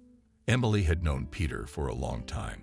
She might have something interesting to say. Well, thank you. I'd be delighted to accept your invitation. I'll just have to put everything in before I go. Oh, great. Then I'll be waiting for you. During the unsuccessful conversation, Kathy learned that Horford had come here with his family not long ago from some distant town, and that Peter's son had already married here, and that his daughter-in-law was not so good. Kathy, of course, was glad of this information. She had already guessed that her daughter-in-law was no good. But why should she be judged? All young people are like that nowadays. Take her daughter, for example. That's all she'd learned all week. Kathy's day off, she started packing first thing in the morning. Kelly looked at her apprehensively. Mom, where are you going? It's the weekend. We thought you'd be home. That's right, it's my day off. So I'm resting. But Kathy looked at her daughter questioningly and turned around and shouted to Tony, come here. Kathy looked with interest at her son-in-law, who came out of the room with a travel bag in his hands. He asked irritably, you know I'm packing. Kelly replied, looks like you may not be packing. Our mom poured out somewhere for us again. And my son-in-law even dropped his bag. What do you mean we have to leave in an hour? Kathy realized that her kids hadn't bothered to tell her they were going out again. Apparently not as clear. She explained to them that she was no longer their servant. I don't understand now. You lost your keys to the apartment or you're going somewhere. I don't keep them. Tony. The thing is, we were going out with some friends. Kathy nodded. That's a good thing. Go sure. Just get some mosquito repellent. Robert can't stand them. Tony and Kelly looked at each other confused. But we weren't planning on taking Robert. It's adults only. That's interesting. What about you? You have a baby. Kathy understood everything perfectly well and even thought of something to occupy a shot glass while they would talk and drink tea. But she didn't want to give up so easily. But we thought you'd stay with Robert. You haven't been paying any attention to your grandson lately. Well, that's a bit of a stretch. I think a child should have more contact with his parents, and these trips should be prearranged. Kathy was starting to shop, and Kelly immediately recognized the change in her mother's mood. In general, lately her mother had become very nervous and could scold them even for something. But she had never done that before. Mommy, please forgive us for not warning you. But if we refuse, we will really let everyone down. Kelly looked at her with such belittling eyes that Kathy waved her hand. What am I supposed to do with you guys? Robert, pack up and let's go. Robert jumped out of the room with joyful squeals. He loved Kathy because she was fun and allowed him to do everything. Clara opened the door with a very puzzled look. Oh, what a lot of people to see me. And me, as I knew I'd have cherry pie. How do you like it, Robert? The boy immediately disappeared into the kitchen, and Kathy threw off her coat. You have Clara's face. Let me tell you what the boys found. You'll have one, too. Kathy stared at her friend. I take it your little geniuses found something interesting. Come on, tea's getting cold. I'll tell you all about it. Well, for starters, Peter's not from around here. He moved recently. Kathy interrupted her. I already know that. You don't have to make a mysterious face. Kathy gave her a puzzled look. You know, not all of Peter's parents lived here before. Then at one point they broke away and went to faraway Siberia. And now pay attention. The question when they did. Kathy didn't understand anything. And when was it a month after your brother went missing? Yes, the effect was even better than Clara could have expected. Kathy had gone pale. So Clara grabbed some valerian on the hood. You don't have to go out with your grandson afterwards. You'll smell. Well, I still don't get it. You think they took Sam away. But why? And most importantly, he's Peter, not Sam. Come on, Kathy, don't be such a baby. Apparently, your boss's parents were very well-to-do. So you don't think they'd take the boy away and leave him their name? Yeah, you're probably right. But why did Clara shrug her shoulders? I don't know. But the boys told me that Peter was their only son. They did the math, and it turns out his mom gave birth to him when he was 44. You know what I mean? Kathy shook her head again. No, I don't. They probably didn't have kids, and it was too late to have kids. Kathy had it all figured out in her head. What does it turn out to be? It's a very interesting story. By the way, his son started some kind of business in another city. His father is helping him, but his daughter-in-law is threatening to file for divorce because the city doesn't suit her. Kathy sat in silence. To be honest, now she was even more confused about what she should do. Well, she wouldn't go to her master to find out if he was her brother or not. Kathy, did you fall asleep? Kathy's awake. No, I'm sorry. I was just thinking. Kathy, what do you think you're gonna do? I don't know. I mean, he might not even want to listen to me. I'll lose my job, and I won't find out anything. That's true, too. But you can't just live like that now. Kathy nodded. So you go and find out, and we'll figure something out about the job. Don't forget, I've had people come to see me like you wouldn't believe. After an hour, Robert grew bored, and the lady began to pack. Clara, standing in the hallway, gave her advice. You don't go straight in. First, show him the toy, and then tell him how you saved his grandson, and only then everything else, so he doesn't kick you out right away. That way, he'll at least listen. Kathy, who had already taken her coat, suddenly lowered her hand to Clara. What if it isn't him? Well, could Sam have lost a toy or given it as a gift or something? Of course he could have, but if you don't talk, he won't know. Kathy realized that our words had everything in them. But all she could think about now was that if Peter didn't talk to Sam, she was going to be in a lot of pain, almost just like it had been when her little brother had gone missing. Grandma. Grandma Kathy woke up, looked at her grandson who was dragging her by the hand. What, Robert, let's go. Let's go quickly, there is already a competition there. Kathy sighed. Surely they would be looking at those young boys again, who were not sure why they were risking themselves on those planks with wheels. They had been standing at the fence for about half an hour, when someone nearby said, "Grandpa, look, there she is." Kathy turned around indifferently at the voice. She didn't think the words were about her. And then she froze. In front of them stood the same boy. Behind him towered her boss, Peter. "Hello." He too looked at the company cleaner, confused. "Hello, Kathy. My grandson told me about being rescued by a woman, but I had no idea that the woman would be you." She smiled weakly. "Nonsense. I didn't realize how it happened. I'm sorry. Is there some way I can thank you for not needing you?" "It's completely unnecessary. I have something to give you." The boys were already playing catch-up, and Kathy and Peter walked over to a vacant bench and sat down. "What are these horses?" Liam accepted the toy as if it were a jewel. "Thank you very much. This toy means a lot to me." And then Kathy made up her mind.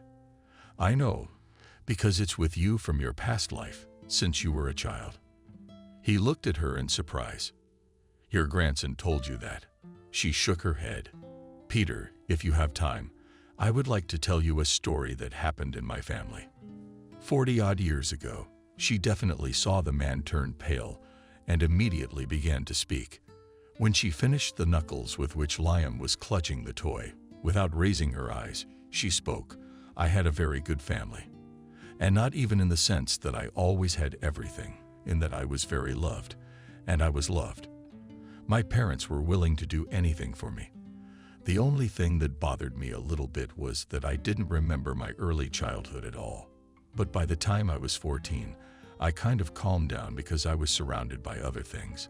But then, when I was in my 30s, my wife died. I was in such shock, in such prostration, that I shut myself down. I didn't care about my son. I didn't care about my mom. And by then she was all I had left. Questions began to arise in my head. But I didn't look for answers, because I put it all down to the peculiarities of a child's organism.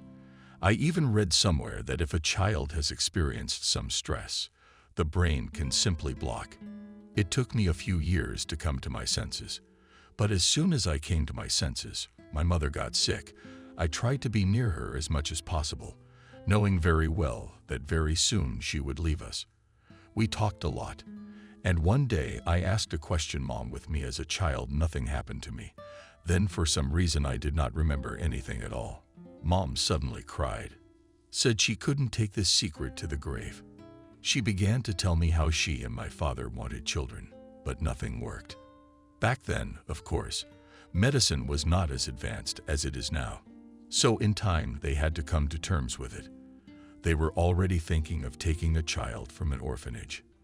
But I don't know why they kept stalling. That day, they made up their minds. But they decided to go only to another town not far from where they lived. Why was it a miracle I slowed down? Because it was only at the last moment that I saw a child sitting on the road. It was me. My mom said they also caught a glimpse of a woman running across the field. They didn't chase her because she looked like a crazy person. My mom grabbed me in her arms and started to calm me down. There was no village nearby. Where did I come from? They never understood. But at that very moment, my mom decided that I would be better off with them than with such parents who allowed such a thing to happen. I didn't believe it. I begged my mother to tell me it wasn't true, because my whole world crumbled in an instant. But she talked and talked and talked, pouring on the details. I only came to this town because they were from here. Kathy gently touched his arm. So you're my brother, Sam. He looked at her strangely, then turned. I'm sorry. I don't know. It's all kind of weird. Scary, even. Of course, I came here hoping to find out more. But now, I think I've learned too much for my own good. Kathy, I have to ask why my mother did this to me. Kathy stood up.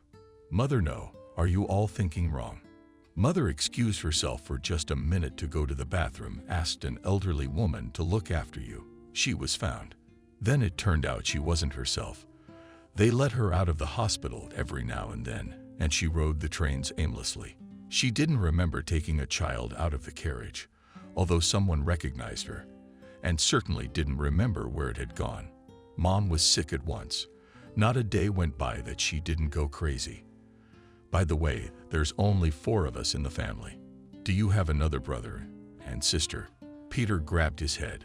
Bullshit, that's crazy. It doesn't work like that. There's no such thing as a movie plot in real life. Kathy, to be honest, was expecting a slightly different reaction. She was now watching the man who, grasping her grandson's hand, was walking quickly down the path. She smiled. Well, that's all right. He is also understandable. He's an oligarch. She's a cleaning lady. The main thing is that now she knows for sure.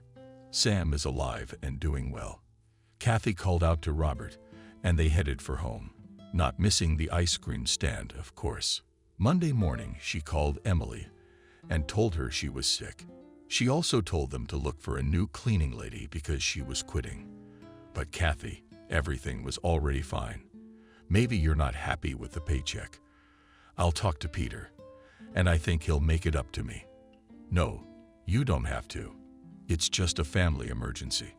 I'm sorry, Emily, I'm sorry. Several times my daughter looked in the room. Once, even a son-in-law stopped by. Finally, Kelly couldn't take it anymore. They came into her room. All of them. Mom, what's going on? Are you sick? Kathy sat up on the bed. What are you worried about? That I'm not going to work. And my son-in-law stepped forward. You're wrong, Kathy. I just got paid more than I bargained for, and Kelly will get paid soon. So if you're sick, we wanted to tell you not to worry about anything. Kathy looked at her son-in-law in surprise, at the daughter in Peter's eyes. But she didn't have time to answer because the doorbell rang. Tony went to open it, and Kelly sat down on her bed. Well, really, you're not sick, are you? No, Kelly, I'm fine. Are you? Kathy didn't tell their daughter anything. She felt ashamed, not for herself, but for Peter. She found her brother, and he ran right away from her, apparently afraid that she or they would ask for money. But she didn't need his money. The main thing is that he is alive. The brother-in-law came back into the room. His eyes were like saucers. Kathy, that's the one Horford's asking for you. Kathy stood up. Tears flowed quickly down her cheeks. Kelly looked at her fearfully. Peter was already entering the room. He was holding a huge bouquet of roses. He stopped 2 steps away from her and said, Well, hello, sister. I'm sorry it took me a while to digest all this. He put his arms around Kathy, and they stood like that for a long time. Kathy was crying. Peter's eyes were closed. Kelly looked from Peter to her mother, then to her husband. Then she asked, I don't understand. Kathy's little sister wiped away her tears. She smiled. Well, this is Kelly, your Uncle Sam. This is Kelly, my daughter. This is Tony, my son-in-law. Well, Robert, you already know. Peter hugged Kelly, then Tony, leaving him completely stunned. But I'll introduce you to my son, too. He'll be here soon. The grandson finally got a skateboard, and he's already fallen off it. Now Dad's taking him to the hospital to get his knee scanned and rented. He turned to Kathy again. You know, Kathy, now I feel like I remember you. I can't say for sure, but I feel like it. The evening passed noisily. Peter was very easy to get along with. His son was immediately interested in Tony's work. And then when it came to computers, they went into the other room. The thing is, Ole's cousin had started his own business in that area. Kelly already knew that the brother was single again, that his wife, as soon as she found out that she had to go to the hole or stay at her father-in-law's house, immediately made a pen, leaving her son to his father. So Kelly was going hard over all the unmarried girlfriends in her head, because a good man should be married and know. Peter and Kathy were looking at old and new pictures, and Frank, Miranda, where are they? That we could meet them. We very rarely talk to them. They started dividing up the inheritance on the day of the funeral, and then they went their separate ways. Kathy, promise me we'll visit them at least once. How does it go? Okay. When Peter and his son and grandson were about to leave, Kathy said quietly to Peter, "Perhaps we should go to the cemetery to visit my parents." "Yes, Kathy definitely should. I'm sorry what happened to your husband. I saw a picture of him standing in front of our firm. But it wasn't your firm then. The bosses were saving money on everything. There was an accident. 4 people died, and they took the blame." Peter frowned. "You mean nobody got paid anything?" "That's exactly what I'm saying." He looked up at her. "You know, even though I wasn't there, I'm all about justice. Can you find the next of kin of the people who died?" "Sure. Let them know I'm expecting them on Friday." 2 days later, they were standing at the grave. Mom was strict. She was busy. "You realize there were 4 of us." And Dad made a pen. "She just didn't have time for sentimentality, but she loved us very much, because when you were lost, she never got back to normal and ended up going crazy." Peter knelt down in front of his mother's grave. "Mom, I don't remember you at all, but I'm sure I loved you as much as you loved me. I'm a little late, but I promise you, I will come to you often and tell you how I lived without you." Kathy brushed away the tears with a smile. "I'm sure she sees everything and is very happy for us."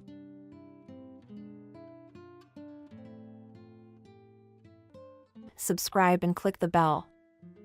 Adriana's parents were overjoyed when she was born. The cute, blonde-haired girl with blue eyes looked up at her mother and smiled. "Hi." The woman held her in her strong arms. "What are you doing with her?" "You've got work to do," yelled to the woman by her mother, who wouldn't let her rest for a minute. "So, what did you just give birth to?" "No one will feed the cattle. Lie down for a while, and I'll be there soon," said the new mother to her baby girl. She laid her in a makeshift crib that was made from an old stroller. Adriana's father was also a hard worker. He wasn't at home at all, always out and about. "I can't." Tiredly, Betty perked up on the stool that stood in the kitchen. "It's okay. She's got a little helper. She'll grow up soon." "She'll help you," the woman said, pointing at the still uncomprehending Adriana. "Yes, another person who was born not to live but to suffer," Betty sighed. They lived in the village. Since childhood, the girl had only seen dirty manger from which the animals ate. Every day she had to get up before the sun came up, milk a cow, and then another, then take them out to the field. When you came back, clean up the pigs, feed the rabbits and the goats and all the others. And if, God forbid, someone's mother doesn't count in the evening, it's a headache. That's how Betty grew up. "Betty, marry me." One day a young guy named Sam drove up to the house on a tractor. "Aha, what a ransom you've got on that tractor." She laughed. "I'll find the ransom. What do you want?" He set it back. The piglet was met by Betty's mother. "Oh, it's a piece of cake." The boy laughed. "So spit. Then you'll have a girl." The woman wouldn't let go of him. "Are you going to give me to my mother for a piglet?" "I won't hurt anymore," Betty asked. Tears came to her eyes. "But are you going to go or what?" The young man waited for her answer. "Let's go." The young girl waved her hand then. For some reason at that moment, she thought that a man would appear in the house would become easier. But it was only in her head. It didn't get easier. It seemed to be the opposite. It only became more troublesome. "Do you need this wedding?" grumbled her mother then. "How many things to prepare and do. Why should I be left without a party?" Betty was teaching horses then. "I'll see you tomorrow." After that feast, the woman knew that even if there was a war, the animals would have to be fed. Why didn't I ever get up after the feast? I couldn't sleep at all. And at first light, I'm already there. The cow is in shock. The girl resented her mother constantly because she did not appreciate and did not love her. That's how family life began. She cooks in the morning knee-deep in manure, and in the evening again with the cattle. And in summer, she never got out of the vegetable garden. First she plants, then she starts to plunge and weed, and then it's time to dig. Any intimacy with her husband was out of the question. When it was time to sleep, she just fell on the bed and fell asleep. Betty, when my granddaughter will give birth to me, her mother asked. When the time is right, then I will give birth. You don't give me a break. All work. Yes, work. When will you have grandchildren? She said to the woman. Of course, it's your mother's fault again. You have a job. Your mother is wrong. You have no children. And again she was nagging. But the woman, all right, Mom, don't be offended. No offense. I'm just tired. She hugged me hard. Betty mother. And here's the pregnancy thinking that at this point, everyone would get off her back and she could get some rest. But no, it didn't work out again. Even with all the chores done. Feet feeling stiff, tummy tingling. No, it's one thing. Get up. Work. What are you doing out there? Shouted her mother from the street, where she had swept the yard. I can't. It's hard. Almost made Betty cry. We in the field objected get up and work. The woman couldn't let her do anything and the others around her just lay there. Now the girl was getting up. The labor started at night. Betty asked for a doctor to be called, but the mother said she could handle everything herself. Now the daughter was lying down and looking around. She didn't know what lay ahead of her. Betty looked at her little girl. She wished her happiness and nothing else. Betty, why are you sitting there? I think it's your mother who's dead. Sam came into the house. Don't you get it? Wife, go to the henhouse and look for your mother-in-law. He gestured. Betty was scared. What if her husband was telling the truth? She opened the coop door. Mom was lying in some strange position.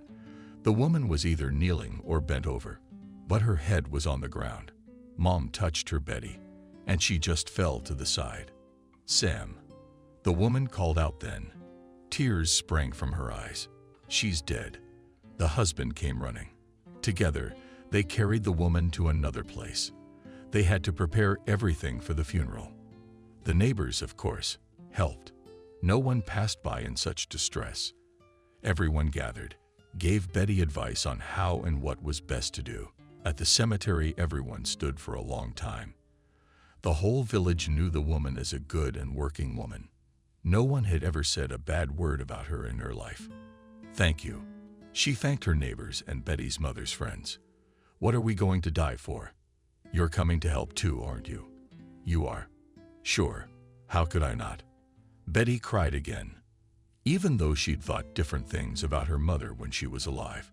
But now that she was gone, she realized what a valuable person she was in her destiny. What will we do without her? I read Betty. Did your husband ever nag you? He's tired of his wife moaning. I have to take care of the cattle and the garden. I can't do it alone. She wasn't crying anymore. She was just talking. What do you need me for? Husband frowned. I didn't believe in him. The wife didn't believe in him at all. I've never once seen you get up and go milk a cow. She said, examples. Here's another cow I'm taking to the pigsty. Oh, let me feed it. The husband was indignant. He realized he was wrong. Let's sell everything and buy an apartment in the city. Suddenly, the wife calmed down. She looked at him with big eyes. Why are you so full of hogwash? What city? What are we going to do there? He twisted his finger at his temple. Are we going to get a job there? Betty was dreaming with no education and no experience. You'll be a Belarusian there. Wait and be happy. He said it all backwards. Sam. He couldn't sit with his wife anymore. Said he went to work and left the house. Finally, no one's harassing me. I can lie down for a while, she said to Adriana. And she was lying there, looking at her mom, and still didn't understand anything. I'll never be like your grandmother. If you want to do something, please, it's your life, your choice, Betty told her daughter, but she wasn't allowed to lie down for long. The animals started reminding her in different voices that they were hungry too. Now Betty got up and reluctantly went to the yard, and there were heavy buckets, sacks, and other things again. Adriana grew up a bright girl. She learned early to read, write, and recite. There was no one to teach her. The kindergarten was on the other side of the village. At first her mother took her there, but then she realized that it was easier for a girl to stay at home, and in some cases she could already help. The little girl gave her mother a broom under the floor, and she herself went to work in the pigsty. Adriana thought it was a game. She did everything her mother asked her to do. "My little one, you help with the dishes." Her mother would fill the basin with water. Adriana just splashed it around like that. She grew up running around with the other kids outside. You don't think about anything at that age. Adriana, come home. Betty realized she was turning into her mother, and she didn't want to be. She worked all day long.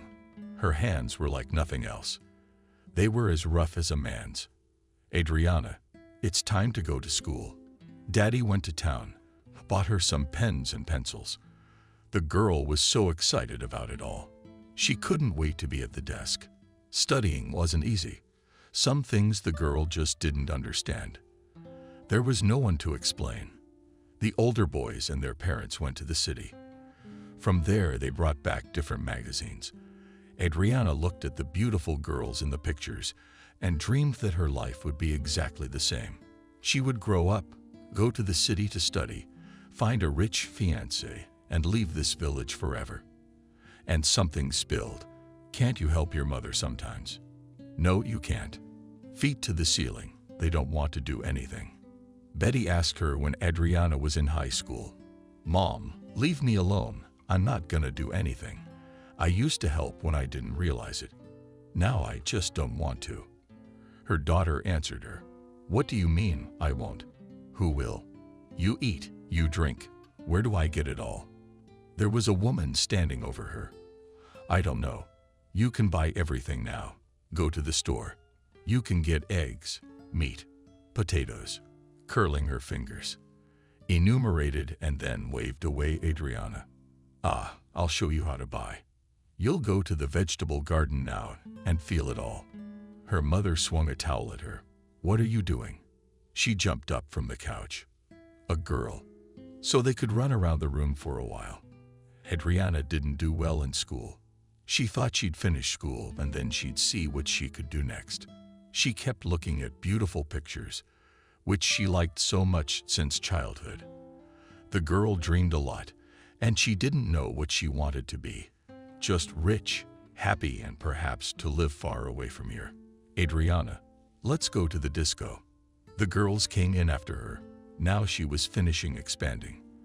The girl, she was prominent blonde hair, big blue eyes, legs, as they say, from the ears. Except she didn't have any outfits or jewelry. But she wasn't desperate. She did it all by herself on magazines, learned to sew, remade herself from the old things of her grandmother and mother, dresses, shirts. And today she wore a new outfit she'd just finished yesterday. "And where do you get it all from?" her friends wondered. "There is no more," she told them in response and laughed. Her mother only sighed, and she realized that she had been like that herself. "Why don't we even have a computer at home?" Adriana asked her mother, even smirking. "We don't have a lot of things. We need money for everything, so we have to earn it." Adriana said smugly. You, like Betty, looked at your daughter with tired eyes. "Why is that a problem?" The girl wondered then. "It isn't for you." The woman was amused. "Wait, we have chickens, goats, cows, pigs, and that's all money. Curl your fingers." Adriana. "Oh, really? Who needs it? Your milk? If everyone here has so much of it, it's a shame a mother can't even be understood by her own daughter." "Let me go to the highway and sell it all every day," the girl suggested to her.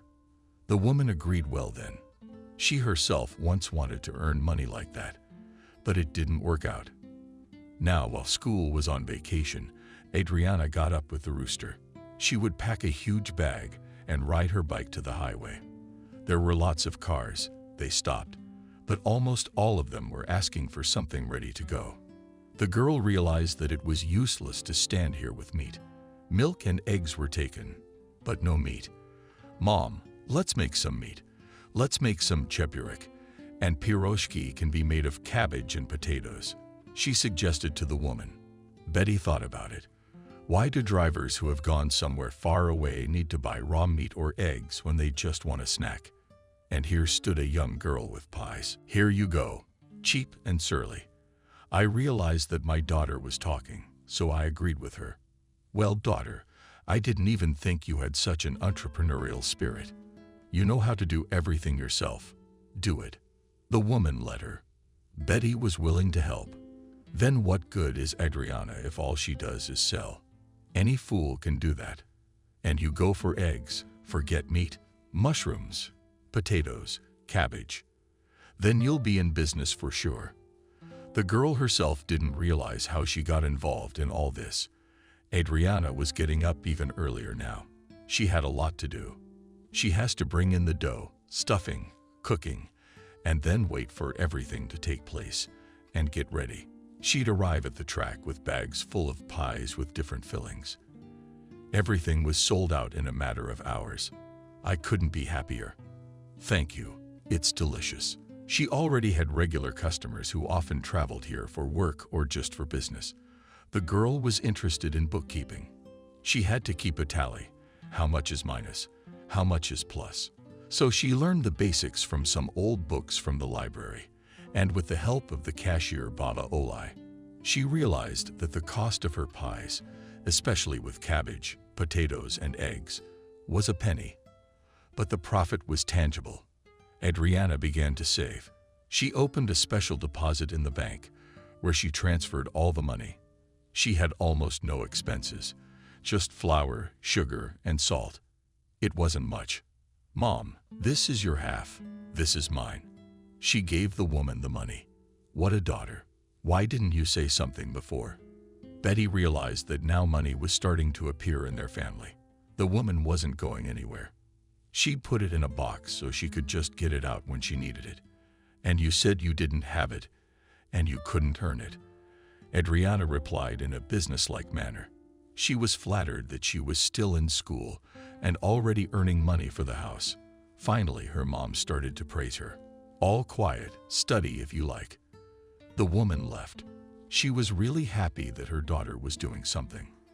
The girl was so much into her work that she had no time for anything else. The bookkeeping took her like a whirlwind. All those bills, kids, bad loans. Just keep up with the communications, the balance sheet. Now she didn't know what she wanted to do more. School was ahead of her. But Adriana didn't want to go back because she was already independent. Why teach her anything else? Have you forgotten that you have a ruler on your nose? Mom asked. They wanted to go to the city to buy some upgrades for September 1. But Adriana was busy, so Betty didn't bother her. No, arranging for a neighbor to drive to the track for me, Adriana replied. She was so reluctant to leave her lucrative business. Okay, I'll stay out of your business. Mom was leaving again. She didn't make her daughter do anything at all now, because she realized it was hard enough as it was. She gets up when it's still dark and starts fiddling with her dough. What can I say? Good for her. Bringing money into the house. Betty will do it herself somehow. The neighbor's name was Sofia. She lived alone. She was in her 30s. I don't know what she did for a living, but she didn't work. That's why Adriana decided to go to her. She was ready to do everything herself, and all she wanted to do was take it to her and make it happen. Sofia, hi. Adriana came to her. She knew the girl, but now for some reason she was worried. Come in, she called her. That neighbor liked to have visitors, old or young. She was always alone, and this was some kind of entertainment. The girl came in. She told the neighbor she liked the idea, and according to Adriana's calculations, Sofia would make a decent income. She agreed. Adriana was generally happy when school started. She was up and about. Early in the morning, she would make the dough and take it to Sofia, and she would go to the track in the morning. And things were going well. Like today, Adriana came to her neighbor, and they counted together how much they had sold and what they had earned from it. That's great. There are a lot of customers who like different hotcakes. She put the proceeds on the table for her. The bills were of various denominations, but Adriana never missed a single one. 2i gave Adriana's honestly earned Sophia money. She realized that if she didn't share, then nothing at all in life would work out. She came home, counted there was enough for a TV. But the girl dreamed of a computer or a laptop. She had already spent home. Internet was the only thing missing right now. She decided that she would go and buy one, and she wouldn't listen to anyone, and put the rest of the money in a deposit until later. What do you need it for? You'll go to school there and buy it. Betty was puzzled. She didn't understand anything about modern gadgets. What are you talking about? Young people have their whole life there today. The girl realized that her mother had never encountered such things. Well, I don't know. Betty just shrugged his shoulders. 11th grade was coming to an end. The income was decent. Adriana could afford more than just a laptop anymore. I'm going to the city this weekend, she told her parents. Good, you are already independent. Her mother agreed with her. I will buy myself a dress for graduation and a laptop, said Adriana, and dreamily. Your money, you buy what you want. Her mom didn't understand why she would spend money on an unnecessary item. Adriana waited for this day. She was not often in the city and went there only once a year with her parents, and that was when she needed to buy something. The rest of the time she was in the village. But it all went. She kissed Betty and left the house, and life was very different in the city, even though it was small. Adriana went shopping, looking at the dresses there, the shoes. She liked everything so much. She realized that she couldn't buy it just because she had nowhere to wear it. Could you show me this dress? She asked the counselor. Yeah, now she was surprised. I mean, it was at the very end. They thought they wouldn't sell it to anyone. Oh, it's beautiful. In Adriana's eyes, it was bright, lush. What do you think? The girl seller looked at her very well. That's it. I'm taking it. She didn't even bother to look at the other dresses. Great choice. They'll probably give me a bonus for selling it. The consultant thought to herself. Thank you. A happy Adriana walked out of the store. After that, she went to the hardware store, where she spent a long time choosing something.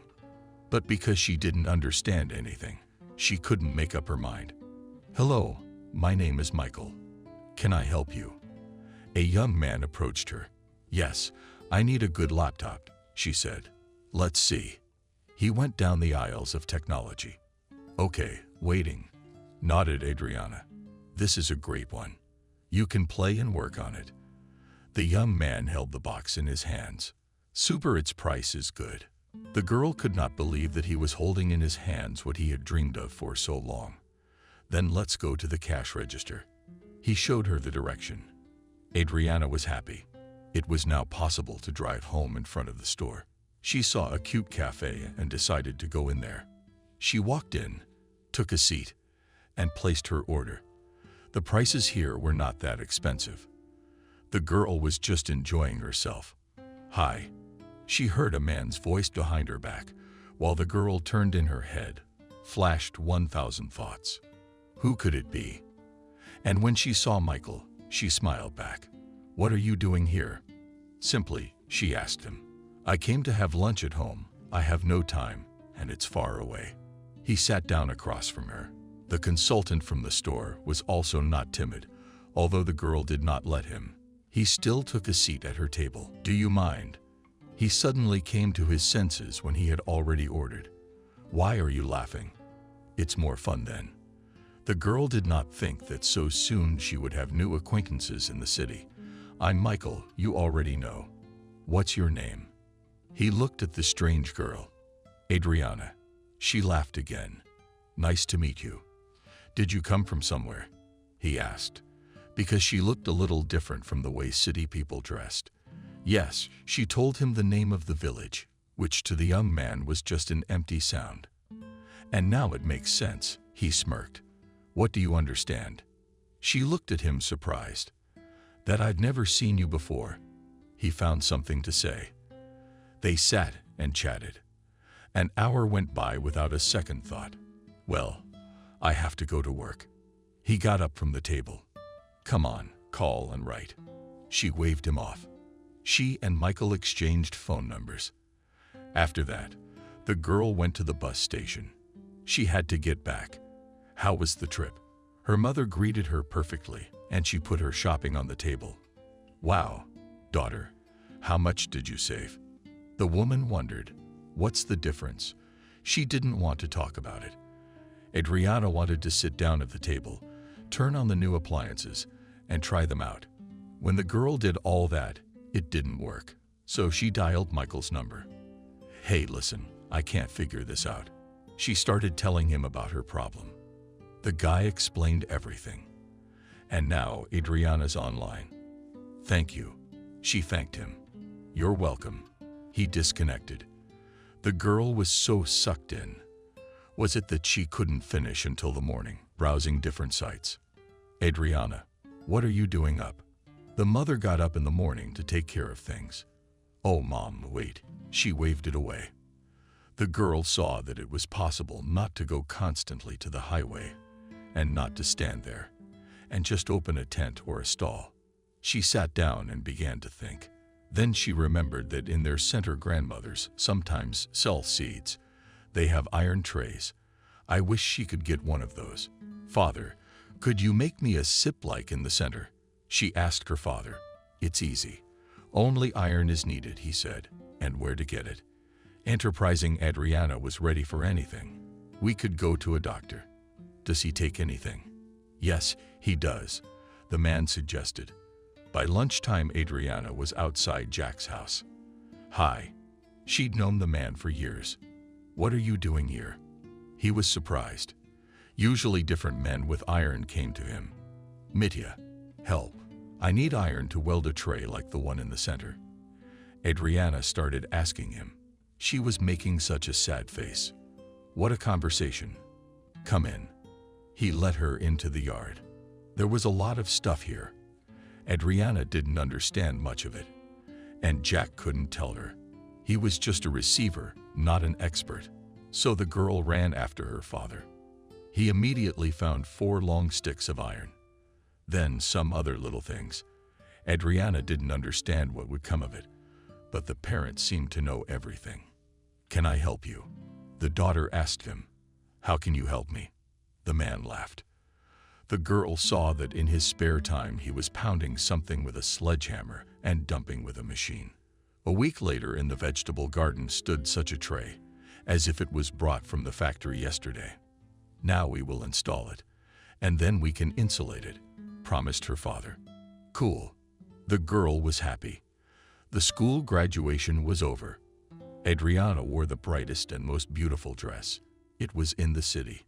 It was already out of fashion. But here in the village it was the most fashionable. Afterwards, many of the boys went to the river, others went somewhere else. But Adriana didn't have time for that. She came home, surfed the internet for a while, and then went to sleep for a couple of hours. Together with her father on the tractor, they brought the new equipment to the track, put it in a place that would not disturb the drivers. Now Adriana had her own spot where she could stand and sometimes even sit down. We should buy a dough machine, she told her mother. Do whatever you want. It's your business. The woman laughed. Michael, hi. She called her friend in town. Oh, how are you? He was happy to hear from her. Hey, do you guys sell dough machines? She asked him. Sure. He was willing to help. Can I ask you something? She said sweetly. Try. He didn't mind her requests. Could you buy it and bring it over? You will come to me on the weekend, and I'll show you everything here. You'll have a rest, cried his girlfriend. Great. It's been a long time since I went to the countryside. He was even happy. The girl was waiting for the weekend to come. Not only that she will get a new appliance, but also the guy will come, which, by the way, she liked. Saturday, she went to the station where she was supposed to meet Michael, and she told her mom that she had a guest coming. She was at home getting ready to meet him. Adriana waved hello when he was still on the bus. But it's a long drive to you. He climbed out of the soulful cabin. It's okay. She looked at the large box in the young man's hands. Yes, Checked everything. Everything works, he vouched for it. When the young men came home, Adriana immediately began to show and tell what they have here and how. Everything was so interesting. It was as if he was in the village for the first time. You have not been on the street yet, the girl told him. They ate. Then Adriana took him to see the local sights. Man, you are lucky to live in such a place. The boy admired the nature. Yeah, all you city people want to go to the countryside, but you only spend a few days here. You know how hard life in the countryside is. It's like Adriana was complaining. Can I come next weekend? Michael asked her. Why not? She looked embarrassed. For the first time in their acquaintance, the couple walked around all day. And in the evening, tired, they returned home. Did you like it? Adriana asked him. Very much. He was telling the truth. What was the best part? Adriana was curious about everything. You. He took his eyes aside. Are you kidding? She blushed again. No, why would I do that? Michael was looking at Adriana now. When did you realize it? They were sitting in her room on the bed. There in the city, when I first saw you, I thought you had fallen from the moon. He began to tell the girl the truth. And then what changed? That wasn't very nice to hear. I don't know. You're so open, so pure. He couldn't find the words. He was embarrassed. She wanted to get up, but the guy took her hand and pulled her to him. Adriana. His face was so close she was trembling. Can I kiss you? Michael asked. Try. She closed her eyes. It was the first kiss in a girl's life. It turned out to be very pleasant. She opened her eyes and looked at the young man. Will you go out with me? He asked. Yes, she wanted to nod, but didn't have time to do so. The boy's lips connected with hers again. Children, come to the table, her mother shouted. Now Adriana felt like her face was on fire, and her mother was about to notice what they were doing here. Let's go. Michael lifted her out of her seat. Aha.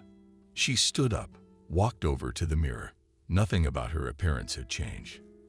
After dinner, the young people secluded themselves in the room again. Are you sleepy? Adriana asked Michael. Not really, he said. Maybe we'll go for another walk. If during the day the girl was in a fighting mood, she wanted to show and tell her boyfriend everything. Now it was romance. Let's go. There was nothing to do anyway. They left the yard and went straight to the river. Michael was holding her hand. It was so nice. By the river they sat and kissed. A spectrum of new sensations opened up for Adriana today. Then they came home, and both of them went to bed at night. The girl felt the young man hugging her. It was unusual, even when she had to get up to start the dough. She didn't want to disturb him. It was the first morning she'd slept in, as if she'd overslept. What are you doing asleep? Her mother asked her. I don't know. Probably because we were out all night last night, the girl answered. She realized that now she was not free. She had a young man with whom she was ready to go anywhere. In the morning, Michael was surprised when he did not find the girl around. He went to the kitchen, but there was no one there either. The guy made coffee, sat down, and waited for someone to come. He woke up. A woman came through the door. Yeah. Where are you all? He asked the question that had been plaguing him for almost an hour. Adriana. At work, and we're out in the yard doing chores. She answered simply. Which job was he most interested in? She'll be here in a minute to tell you. Betty thought, why pry into the youth's business? If Adriana didn't tell him anything, then it was necessary. Adriana returned an hour after their conversation with her mother. Hi. He came over and kissed her. You what? It's a good thing Mom's not around.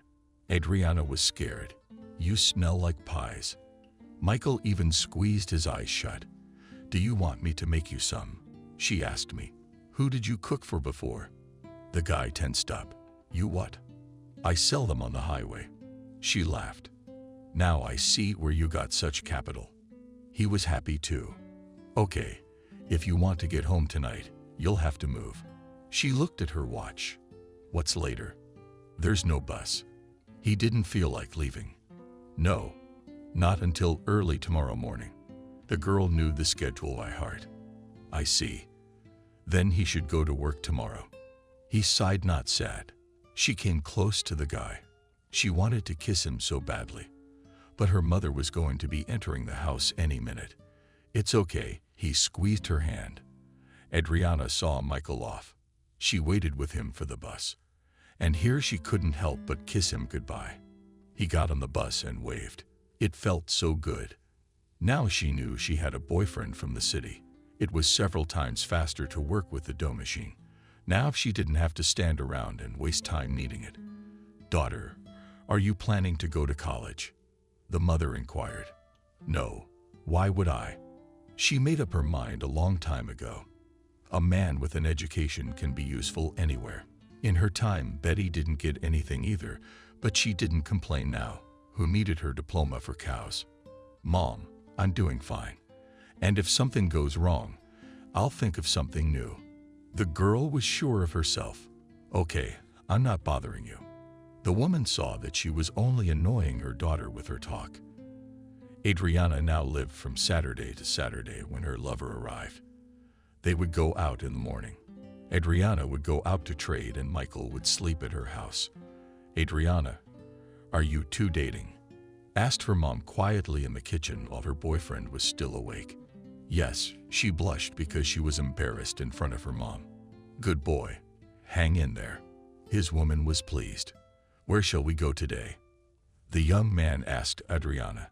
Shall we go to the forest for mushrooms? She suggested. Good. I haven't been in the woods in 100 years. Michael was even happy about it. They wandered through the woods, stopped in some places, kissed. I love you.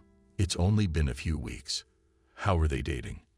And Michael was already saying those big words. And I love you. She was saying to him, maybe we'll get married. Michael held her hands. The fact that it had only been so short a time. After we first met, she rounded her eyes. And you still don't get it. It's clear to me. He was taking her to his place. Michael, what are we going to do then? She used to dream about the city so she could move there. But now she realized that if she left, she'd be out of money. What do you say? He turned away. What am I supposed to say? Adriana really didn't understand it. In the city. I live in a rented apartment. If you want, we can go there. He didn't know what she expected of him either. No, I think we should stay in the village. She disagreed. The girl. Then I'll be out of a job. He bowed his head. You'll be helping me. Do you know how much business there is here? She was sure of it. Okay with the offer. I'm serious. But where we're going to live is something we need to think about. Let's not go any further. The couple went home with full pictures. Tomorrow we can bake mushroom pies, Adriana said. Do you want me to help you? Asked the young man. And if you don't mind. And if you want to, why not? And she didn't refuse any help. The next day, the guy saw what his future wife was really doing. They got up at 500 hours. Adriana set the dough to start. And she herself started on the stuffing. Paris, please, cabbage. That's how you did it on Michael. Aha. He never got up that early.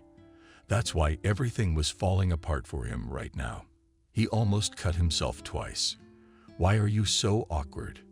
Adriana asked him. You know, I'm not used to getting up so early, Michael told her. Oh, how gentle we are. The girl laughed back.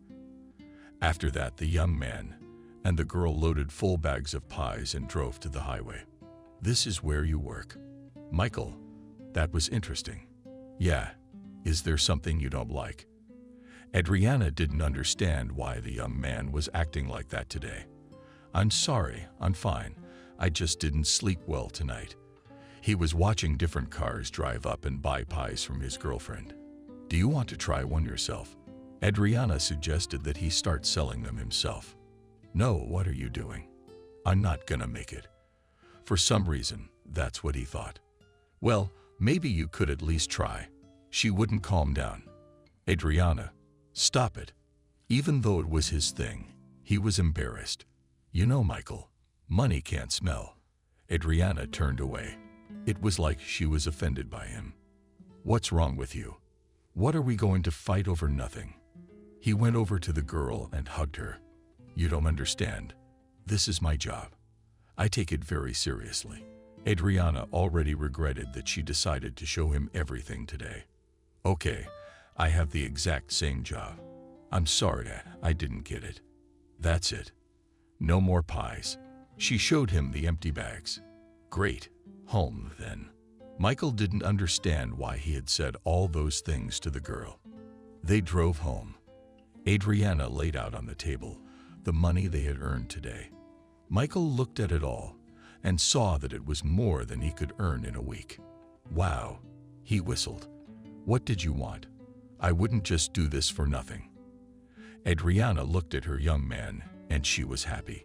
Whatever was he saying? The young man had to leave again. He didn't want to break up, but no one had canceled his work in the city. And again, they stood at the bus station, hugging, kissing. Will you write when you arrive? Adriana asked him. I will. He held her tightly against him once more. Michael worked for a week, and so did Adriana. They missed each other, but neither of them could decide where they would be better off. The girl insisted on the countryside, while the young man didn't want to leave the city. What does Michael say? Mom asked her daughter that she wanted to stay in the city. She answered, and her expression was very sad. I see you're against it. The woman felt sorry for her daughter. She didn't know why. She just worked hard. Now she was calling a young man to her, but he didn't even want to go to a ready-made house. What's in there then? But she didn't say anything out loud. Let them live as they are, or then she would be the last one. I don't want to talk about it yet, the girl admitted to her. For the rest of the summer, Michael and Adriana lived like that. He constantly came to her on weekends, and sometimes she went to him. Well, we're only going to see each other on Saturday. How did she put the question seriously? What do you suggest? He couldn't understand what Adriana wanted from him. Move to the village or organize your schedule so that you could work there during the day and come here in the evening. They both knew it was impossible. But it wasn't good either. Okay, I'll agree to move to the country. Somehow Michael agreed right away. And once he'd made up his mind, it was surprising Adriana. He'd recently really compared his spending on traveling back and forth. Thought he'd find something here. Good, then you'll help your father insulate my place now, she told the young man without any problems. He agreed immediately. From that moment, normal life together began. Should we rent a house? Adriana asked her mom. Do you not have enough space here? Didn't she understand? No, but we might be shy. The girl knew that wasn't true. But she wanted to be alone, not with the whole crowd. And live then. Why waste money? Didn't let Betty's daughter go. Michael, together with Adriana and her father, had gotten over everything quickly. It was warm and dry now. She bought herself a lot of appliances. Now she hardly did anything herself with more and more pies every day. Who would have thought she'd turn out so much on some pies? Said the mother to her future son-in-law. The young people applied. They had to register in the city.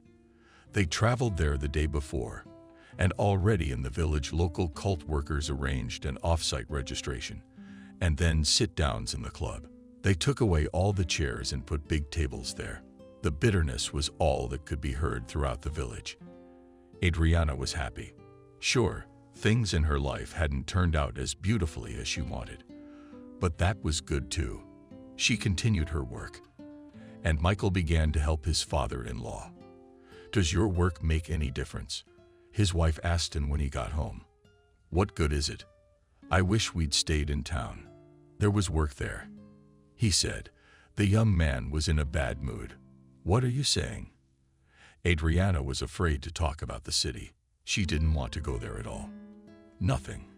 He knew she wouldn't go anywhere with him because she was fine here. You live in the middle of nowhere. You don't need anything, and the money piles up. One day, the men came home from work. When Michael entered the room, Adriana smelled alcohol on him. What are you doing? It's not like you haven't tried it at all. She couldn't believe her husband would do such a thing. Your father offered me a small drink.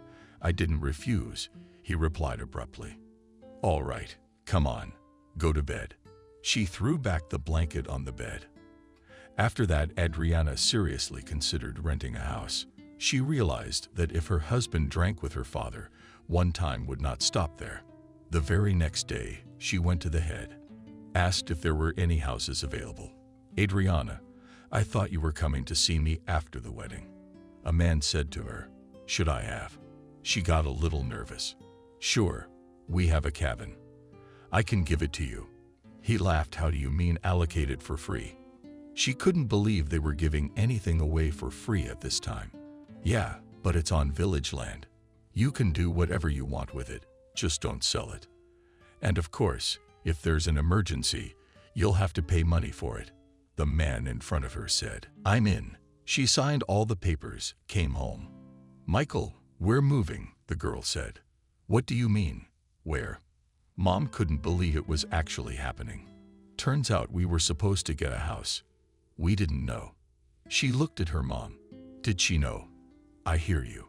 Betty sat down in her chair. She wasn't in the mood. What are you so upset about? I didn't go to the city. I went next door. Adriana was sure that things would get better for them now. The things that weren't much loaded into the tractor cart, and they were able to move everything in one go. The cabin was small. It was cozy inside. The room and kitchen Adriana and her mom had already had here. They cleaned everything, hung it up, and arranged the curtains. How do you like our house? Adriana asked her husband. It's fine. Michael hadn't been himself lately. Listen, we have a lot of men who go on shift. Maybe you could get a job there. She gave him an idea. Why, I don't mind. And the money's good. And you don't have to worry about it. He's kind of excited about it. Then go to the breakfast bear, who lives next door to your mother. I'll check with him. Adriana. It was hurtful to hear the words eyesore. Well, he put his arm around his wife, and they went to bed. The first night was uneasy. The neighbor's dog barked so much that no sleep came. But fatigue took its toll, and Adriana and her husband fell asleep. But I've made the arrangements. I'll send the documents tomorrow. And a month later, Michael spoke joyfully. You say that as if you're fed up with me. She looked at him resentfully. It's just that I'm tired of sitting around doing nothing. That's why I was excited about new prospects. He kissed his wife. Good, if that's the case. She looked up at him, her eyes slightly moist with tears. Michael will be leaving now. Move back in. What are you going to do there? Betty said to her daughter. No, I'm comfortable. No one bothers me. And I didn't agree with her either. Adriana. Well, live alone. The mother said angrily. Why are you taking offense again? Her daughter came over and hugged her. It's okay. At that moment, the father entered the house, who was out with his friends again. Daddy. And again the daughter looked at him. And he didn't say anything and went to the couch. How am I supposed to be alone here? No one to help me at all. Betty started wailing. I don't get it. Adriana, you used to be the go-to guy. And now you can't wait. Betty cried. Adriana came home. Michael had set the table. She stood there looking at all this beauty. Did I forget that today is a holiday? She asked him. No, I just thought I'd glorify it by going away. He said cheerfully. I feel like I'm seeing off the bride's son. Adriana sat down on a chair. Something was beginning to displease Michael again. How was she reacting to the fact that he was just excited about his new job? That evening they sat well at the table, discussed everything, and even imagined when Michael would bring the first paycheck, where they would spend it. I'd like a vacation somewhere, she said. I wouldn't say no to that either. He took her hand. Then we'll have to get the passports. Her eyes were already wide open, as if this wasn't going to happen anytime soon, but tomorrow. I think we'll have to save up a little and then we'll go, her husband told her. According to Adriana, it was good. Michael had left. Now he wouldn't be home for a month. Adriana had no time to be bored. She decided she was going to make her turkey place into some sort of diner. Now there were not only pies, but tea and coffee. Drivers could drive up, buy, and then enjoy a rotting beverage and a tasty pie in the parking lot. Did you wait so long outside the house for her? Her mother decided to go out not just in the morning, but all day. She told me that she had bought a microwave and could heat right there. I'm visiting. The woman's a little miffed. Why don't you come in? Do you know where the keys are? The daughter was surprised. I don't know. I didn't dare without you. And only now mother and daughter entered the gate. It was beautiful at home. Adriana had been cooking all morning. The mother sat down at the table. She sighed. Something had happened, the daughter guessed. Your father. She raised her eyes to Adriana. There was a small bruise under one of them. What had gotten into him? She didn't understand. I don't know. Every day with her friends lately, Betty sighed again. And how you put up with all this? I have kicked you out a long time ago. Adriana got up and put the kettle on the stove. I can't. He's the boss, the woman reasoned. Yes, he is. He only poured one name, and Adriana poured tea. They sat at the table with Mom some more. And then the woman got ready to go home. It would have stayed. The girl suggested it. No, I have my own house. Betty left the house. Adriana sat down on the couch and decided to write a message to her husband. She had already written to him, but either he didn't read them or they didn't reach her. He didn't pick up the phone either, no matter how many times she dialed him. All right, if you don't want to talk, we won't talk, she said and put the phone aside. Aside from that, the girl had a lot of other things to do. She filled out the necessary forms to apply for passports, sent them, and waited for a reply. Afterward, the girl opened pictures and stories about the beaches and hotels that are on the sandy seashore. How beautifully set, she considered everything that came across. Michael wrote that he was coming in 2 days. It was such a joy. Adriana immediately began to prepare. And she boiled some collards, because her husband loves it. After that, she put the vegetables on the salads. When Michael opened the door, there was a table with many different genders waiting for him. Hello, darling. His wife ran up to him. Only now she felt how much she missed him. Adriana, come on. He was glad to see his family too. But what's the story? They sat down at the table. On such an occasion, Adriana, even with a bottle of wine. Everything's fine, only we're very tired. That is, all the time I want. And you are not enough, he laughed. You get the job done. She stood up and put him in a plate of salad. Of course, there is nothing complicated, he began to say with his mouth full. And the pay, as she watched in anticipation. What was her husband going to say to her now? Oh, and he forgot the most important thing. He tapped himself in his pockets and then pulled out an impressive wad of money. Wow, she looked at them. I was also a little shocked when I saw how much they wanted to pay me. The husband admitted, listen, we will definitely fly somewhere. And from the next paycheck, the girl was happy. By that time, the passports should have been ready. Of course, everything for his favorite wife. He put his arm around her and led her towards the bedroom. And what about dinner? She looked at the table. It's not going anywhere, her husband whispered in her ear. Afterward, they sat and talked for a long time. Michael told where they traveled, what they did there. At first, Adriana was interested, but when once again he started talking about some bushes, she got bored. I completely forgot that you have to get up early tomorrow. He had already spoken today. She showed him the clock. Let's go to bed then. And they retired to the bedroom again. The next day, they went to her parents' house, went for a walk, and that was all after Adriana came home from work. Can you believe it? I looked at the calendar today, and it's time for me to go again. Michael told her tonight. Yeah, I thought about it too, that the month went by too fast. It was sad to break up. But to tell you the truth, Adriana was so tired this month. She had to work, And then she also had to go out with her husband. Now that he was leaving, she wanted to work in peace, miss him, and meet him with renewed vigor. While Michael was away, the girl booked the vouchers. She could not be happy that the passports came on time. When Michael was home, the last day, they went and got them.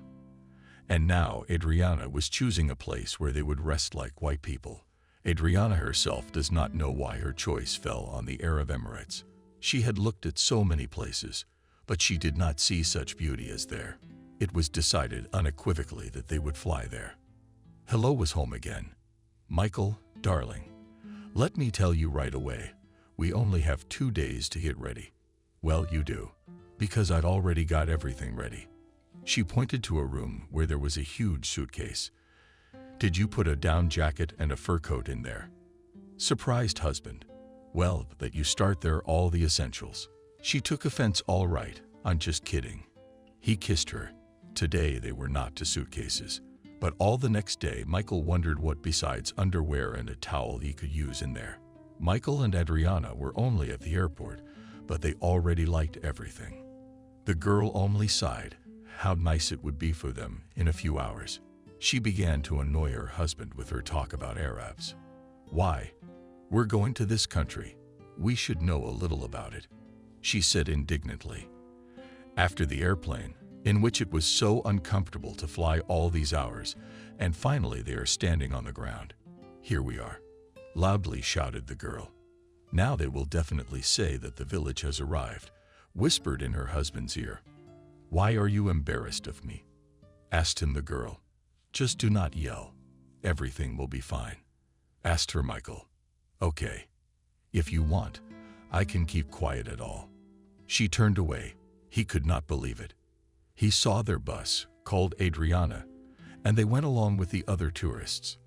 The hotel was cool, just like the girl had seen in the picture. They were quickly settled in and now could fully enjoy the sea and sun. To the beach, the wife asked her husband.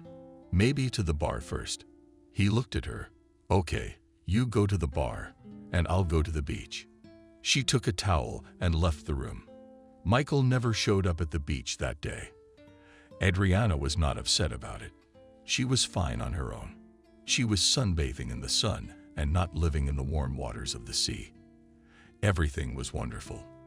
In the evening, when Adriana returned to the room, her husband was singing on the bed, sprawled out stargazing. Drunk, she said in her heart. After that, she took a shower and went downstairs to see what was going on by the pool. Music was playing. Adriana was just enjoying the evening. The next day, they took a boat tour. The husband, unfortunately, couldn't go on it, but Adriana went. It was worth the money. Hello. A local man approached her when they were already on deck. Hi, said cheerfully. Adriana, you are all alone. He spoke Russian well, but there was a strong accent. As you can see, she waved her hands. After that, this man came up to her more than once, complimented her, said beautiful words. Adriana just melted from how good he was and how he spoke. I wish I had a husband like you said, she said directly to the man's face. Such a woman should be happy. He sang like a nightingale. Your words to God's ears, she said quietly. Let's meet tomorrow. They suggested it. Why am I always alone anyway? Let's do it. Adriana was sure that her husband would be at the bar again today. Then we have a deal, Adriana. The man helped her down to the ground and climbed back up. All the men drove back to the hotel and Adriana with them. Just as she had anticipated, the husband was back at the bar. Do you want to sit here all day? She approached him. What do you suggest? Everything here is free. Michael was already pretty drunk. Okay, I'm not interested. She turned around and went to her room to change. Adriana waited for him to follow her, catch up with her, apologize. But that didn't happen. The morning was sunny. Adriana put on a transparent nika that reached her knees and went to the beach where she had an appointment. Hello, Queen, and was already waiting for her there. Hello, she blushed. It felt good to her to be treated like that by him. He took her hand and led her away from the beach. Where are we going? she asked. You'll see. He was still holding her hand. The girl felt such masculine strength coming from him. She could not believe that such men even existed. After a while, the red roofs showed themselves, but it was not quite clear what it was. It turned out to be a small cafe right on the beach. Fastened carpenters stood in the middle of the water above them. And there were those brightly colored roofs. Joe helped Adriana down. They settled down on the cushions. It was the Titanic and the coolness from the water. It's nice here, she told him. I wouldn't have brought you here otherwise, he said in a velvet voice. Let's order something, the girl asked him. And if you want, show me. He called for a waiter. They served various exotic fruits, which the girl had never tasted. She had never seen them. The order was placed. Now all that was left was to wait for it to arrive. Thank you for this paradise. Adriana looked at her companion. Thank you, beautiful. He kissed her hand. What words the girl had not heard today. She was having such a good time for the first time. When all the fruit was eaten, the illuminating liquid was drunk. The waiter brought the bill. I'll pay it. Made a gesture to the man good. At that moment, a thought flashed through Adriana's mind. What if he had told her to pay? And she had everything left in the room.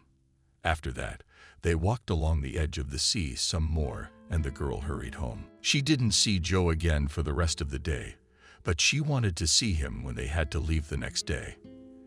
Adriana made up her mind. She took her money with her, put it in a small purse, put on a light dress, and went to where the yachts were parked. She realized she worked for one of them. Hello, Joe. She saw him on one of the decks. Oh, hi. Immediately, he went to meet her. I'm flying out tomorrow, and I'd like to spend the evening with you in one exhale, she said. Okay, only I have things to do for now. He pointed to where he had just been, and no way to put it off. She made a sad face. If I put it off, they won't give me any money. He was being honest with her. That's how it seemed to the girl. It's okay. If that's the problem I have. She opened her purse. Then go ahead. And he spoke through his white teeth. Once again, he led her to an unusual place that was right there on the beach. Now it was some sort of bungalows with tables inside. Where do you find such beautiful places? Asked Adriana. I know how to please the queen. He gave a thumbs up. If he didn't order anything last time, he was on top of his game today. At one point, Adriana even thought she wouldn't have enough money to pay for it. Why are you sad? He asked. She is so reluctant to leave here, she said honestly. Hopefully, because of me. He smiled his beautiful smile again. Maybe you had something to do with it too.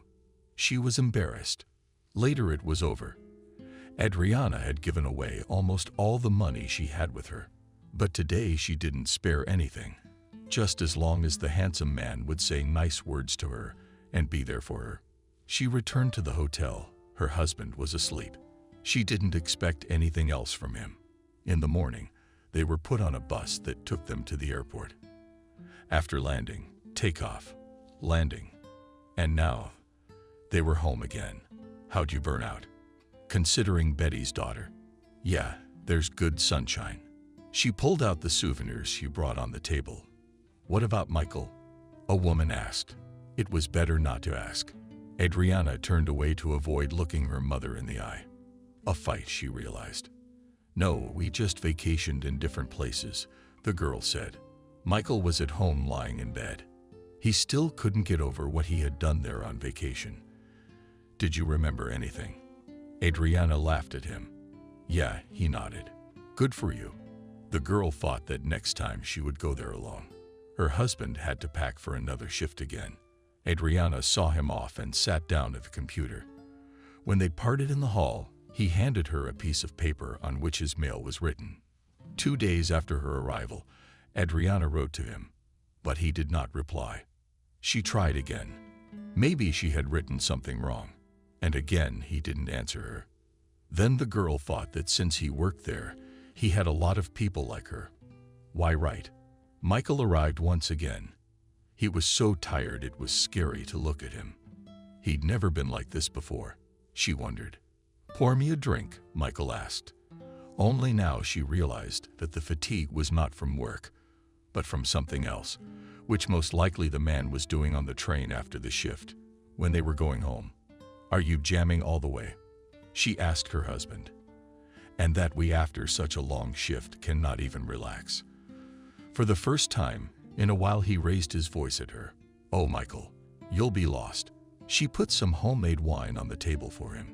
It's not up to you, he told her, and started unpacking the containers. Adriana did not want to watch all this. She decided to walk to her mom's for now. Hi. What are you doing up so late? Mom was sitting at the table.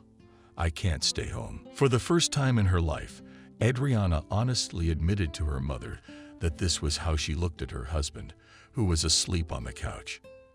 Yeah, that's what my daughter nodded her head. No way. Betty covered her eyes with her hands.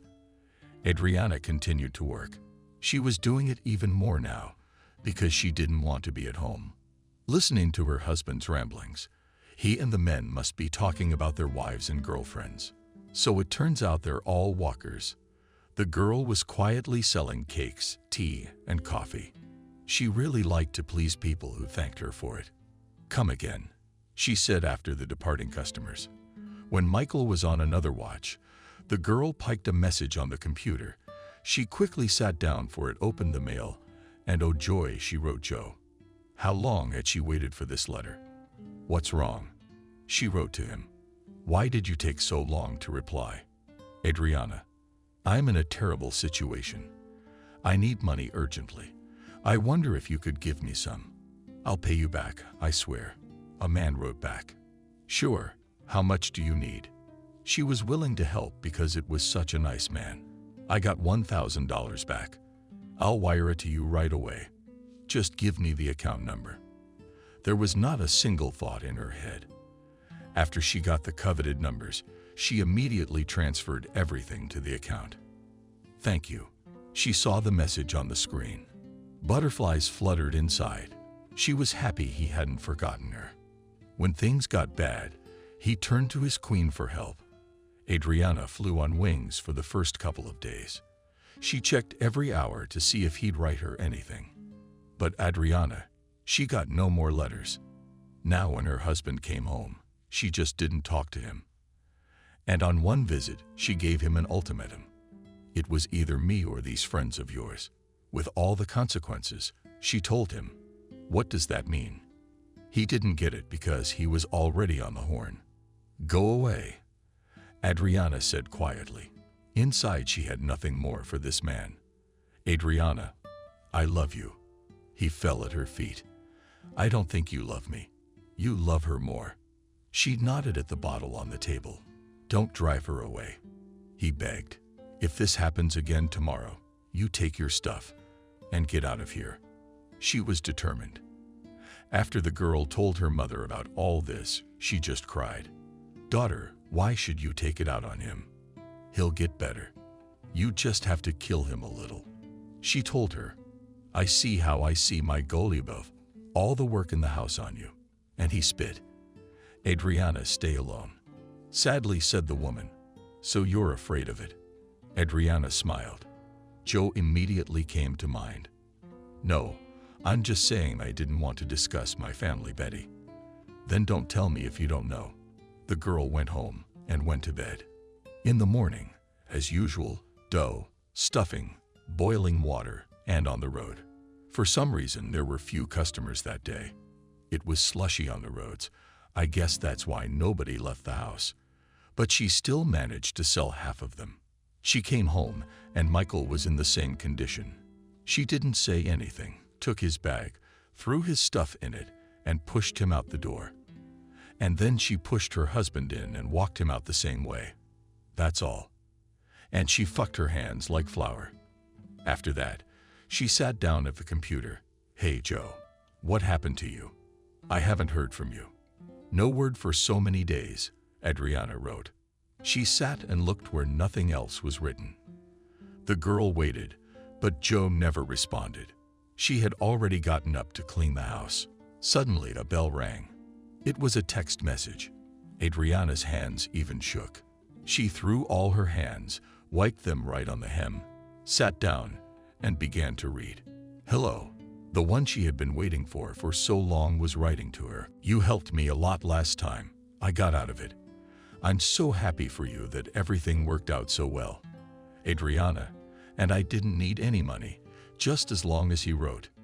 You know what I'm thinking. The light of my eyes, that you'd come to me. I can't live without you. I want things to be good between us. I started my business, got a little out of season, lost my business. I was wondering if you could help me out. One more time. He asked Adriana for money again. Of course, she had already prepared to transfer it. Then send the same amount. The man didn't bother. It's done. A message from her. You have no idea how much I miss your eyes. You're the most beautiful. What's happened to me over the years? He showered me with compliments. I'm so glad you wrote me, don't be silent. Let me know how you're doing. At the end, she put a smiley face kiss. Soon we'll be together, my queen. That was his last message for the day. Mom, can I help you with something? Her happy daughter came to her, but then she saw her husband sitting at the table. Don't swear, he's leaving tomorrow. Betty told her, okay, if you know everyone who is doing this, then be happy. She walked out of her mother's and went home. But even that couldn't ruin the mood she was in. The next time Joe wrote was 2 weeks later. Now he needed money again, but to pay the taxes on the house so she could come there, or God forbid they would take it away. Once again, Adriana sent it to him. Her savings were running out very quickly. She realized that if he asked her a few more times, there would be nothing left at all. I'll probably go to live in another country soon. Adriana said to her mom, why? She didn't understand. I will live and work there calmly, said the girl. I don't understand you. To a city that's close by. You did not want to. And now you are flying to another country. The woman looked at her daughter with frightened eyes. Do not worry, everything will be fine, said the girl. She came home. There was a message on the screen. Her heart rolled faster. Adriana realized that it was her beloved Joe writing to her, and it was really him. Hi. He started off beautifully. As always, hello. She would write to her favorite, but that was just her thinking, so she was shy for now. I want to tell you that I've sorted out all my affairs, and now I'm waiting for you to visit. I put a heart at the end of the alley. Of course, darling, I've been ready for this for a long time. She was sitting at her desk, her palms sweating with excitement. When can I expect you? Oh, sweetheart.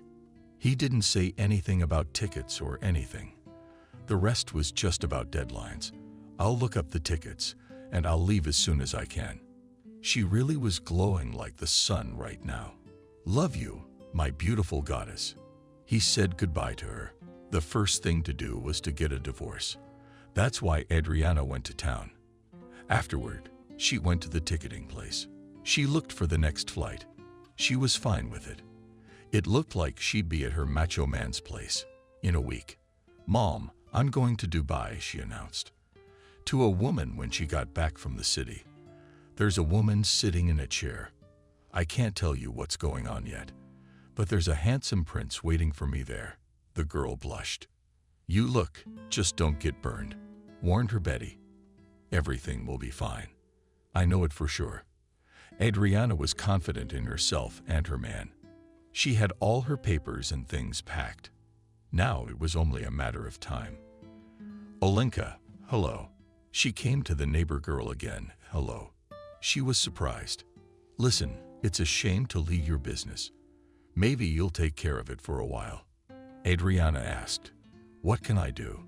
The one's eyes immediately sewed, and she knew how much Adriana was making there. You owe me 20% while I'm gone, and then we'll figure it out. That was the deal. All right, I'll give the money to your mom. That was the deal. Now I could leave with a calm heart. Back home, Adriana checked everything one more time. She took all the necessary clothes, documents, money, some jewelry. All that was left was to wait for the day when her plane would be there to take her to her lover. Mommy, I'm leaving tomorrow.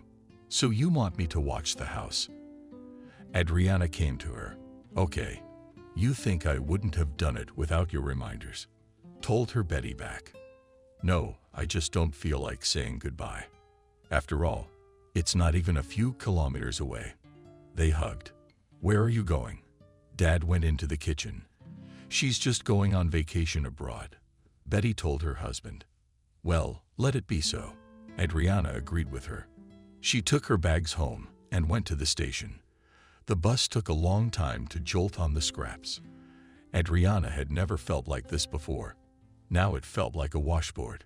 Finally, they arrived in the city, from which it would still take 3 hours to get to the airport by train. But Adriana was not intimidated by any difficulties. She knew that there in a distant country she was loved and welcomed. "Hello." Everyone was very polite. Adriana was being screened and checked in. "Go ahead." She was invited onto the plane. She took her seat, closed her eyes to get some sleep. Her ears popped. So the plane was gaining altitude. After that, calmness. That's how the girl fell asleep. She was awakened only when they started serving food. It was not very comfortable, but she did not refuse. "Dear passengers, our plane." She heard the voice of the stewardess. It meant that she had finally arrived, and in a few minutes she would see her handsome boyfriend. People crowded in as they descended, traveled, and received their luggage. Adriana was standing with her suitcase in her hand when she saw him. He was walking so tall, clean, handsome. "Queen, you've come to see me," he hugged her. "Hi." She could smell the scent she couldn't forget until now. "Let's go. I'll drive you like a goddess." He gave her his hand. They reached the car, got in, and drove off. "How are you doing?" Adriana asked on the way. "I'm fine. I might even say great." He was showing her okay. "I'm so glad we're back together." She wanted to say something warm to the man. "I couldn't live without you." It was like being in the dark the whole time. He put his hand on her shoulder. They drove for a long time. It seemed like the end of the city, but Adriana said nothing. Finally, they pulled up to a house. It was small, beautiful. "Your hand, Queen." He opened the door for Adriana. "You are such a gallant suitor," she laughed. "Come in." He led her into the house. After that, they went into some room. Joe put Adriana's suitcase by the window. He offered her something to eat, a drink of water. She didn't refuse. Then the couple sat down at the table. "How am I going to live here? I don't know the language at all." The girl asked him. "It's okay. You'll get used to it." He smiled. There was some porridge and chips on the table. Adriana thought it was traditionally a bit skewed. Afterwards, she asked Ole where she could set up. "In this room for now. But tonight I'll show you another one," promised the girl. "Okay, I'm ready for anything." She smiled all the time because she was so happy to be with this man. "I'm so happy about it. But there's one catch. There's no food in the house at all. I've put all my money into business. Couldn't you buy something?" He looked at her with those honest eyes. "Joe, anything you say." She was ready to go to pieces just to make her man feel good. They left the house again, drove down the street, and stopped in front of a big store. Joev took out a large basket. It seemed to Adriana then that he began to put everything in it. The girl was surprised to herself, but said nothing aloud. At the checkout, she had to shell out a good amount of money, but she had no regrets, for now she would be with him and would definitely help him in everything. And now home, the goddess spoke. They quickly drove back. Then the man asked Adriana to make him something to eat. The dinner was lovely. Afterwards, they talked about how they met. Then Adriana admired the man, and then he kissed her and caressed her into the bedroom. "My love?" He asked her a question. "Yes," she exhaled. Even just his touch and scent alone made Adriana go crazy. She might as well not have been asked where they would go after this. Joe lifted her into his arms. They went into a room where there was a large bed. He laid her there himself, lay down beside her, and slowly began to undress her. "Are you so tender?" he whispered to her. "And you are so passionate." she answered him. Adriana had no one but her husband, so she did not know what to expect from this man. Goddess, he kissed her from heels to top of her head. Or God, she echoed him. After the intimacy occurred, the man lay down next to her. At that moment, the light in the room turned on. A woman ran in who often said something, but not a single word was incomprehensible. Who is it? Adriana was frightened. Key's translator advised her he himself lay very calmly. Adriana took the phone with trembling hands. She did not understand what was going on and why Joe was so calm.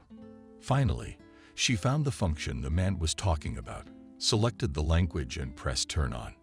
I am this man's wife, and if I call the police now, you're going to jail, screamed the woman. What's going on again? She asked Joe. Give her your passport. Also calmly said Joe. Adriana.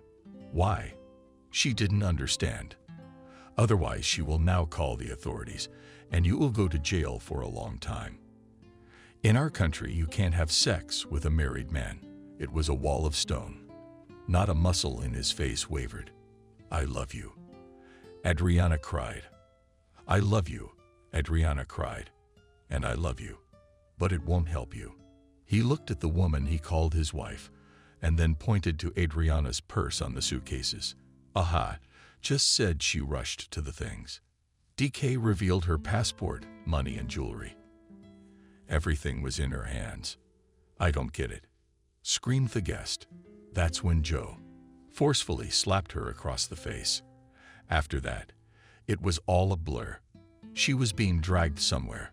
She woke up from a pungent odor when she opened her eyes and sat on the floor.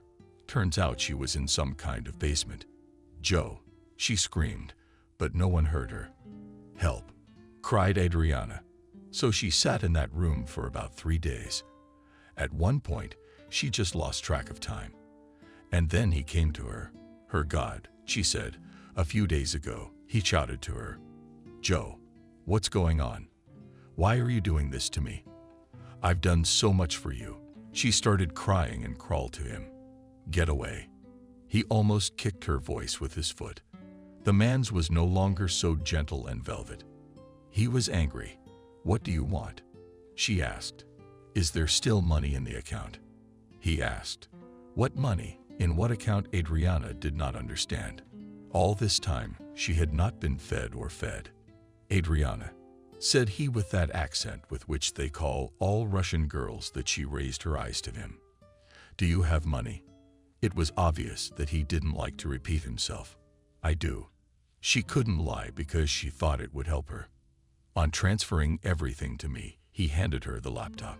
The girl did as she was told. She hoped he would let her go after that, but he just snatched the computer out of her hands. Listen to me carefully. He sat over her ear. Yeah, she thought there'd be instructions. I'm going to take you upstairs now. Chain bite to a table that's built into the floor. You'll cook for my wife and me. Do whatever we tell you. You'll sleep here. I'll come over once in a while. At that moment, he ran his hand over her cheek. What did that mean? She didn't understand. It was like a movie. It means that if you don't give me more money in a few days, I'll send you to a brothel, and they'll spare no expense for you. He laughed. Asshole. She threw him in the back. But Joe was walking. He kept laughing. Adriana sat in the dark basement. She didn't know what to do now. She was in a foreign country with no papers, no phone. What should she do? Who would rescue her? There were so many questions in her head and not a single answer to them. Adriana cried. How she could only believe this scammer. It was only now that she compared everything and realized that she had just fallen for this same slave. You're here yelling at her hours later. No, gone, she snarled. We're hungry. He put a chain around her leg and led her like a dog.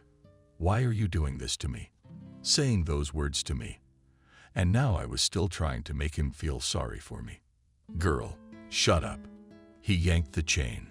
So Adriana almost fell.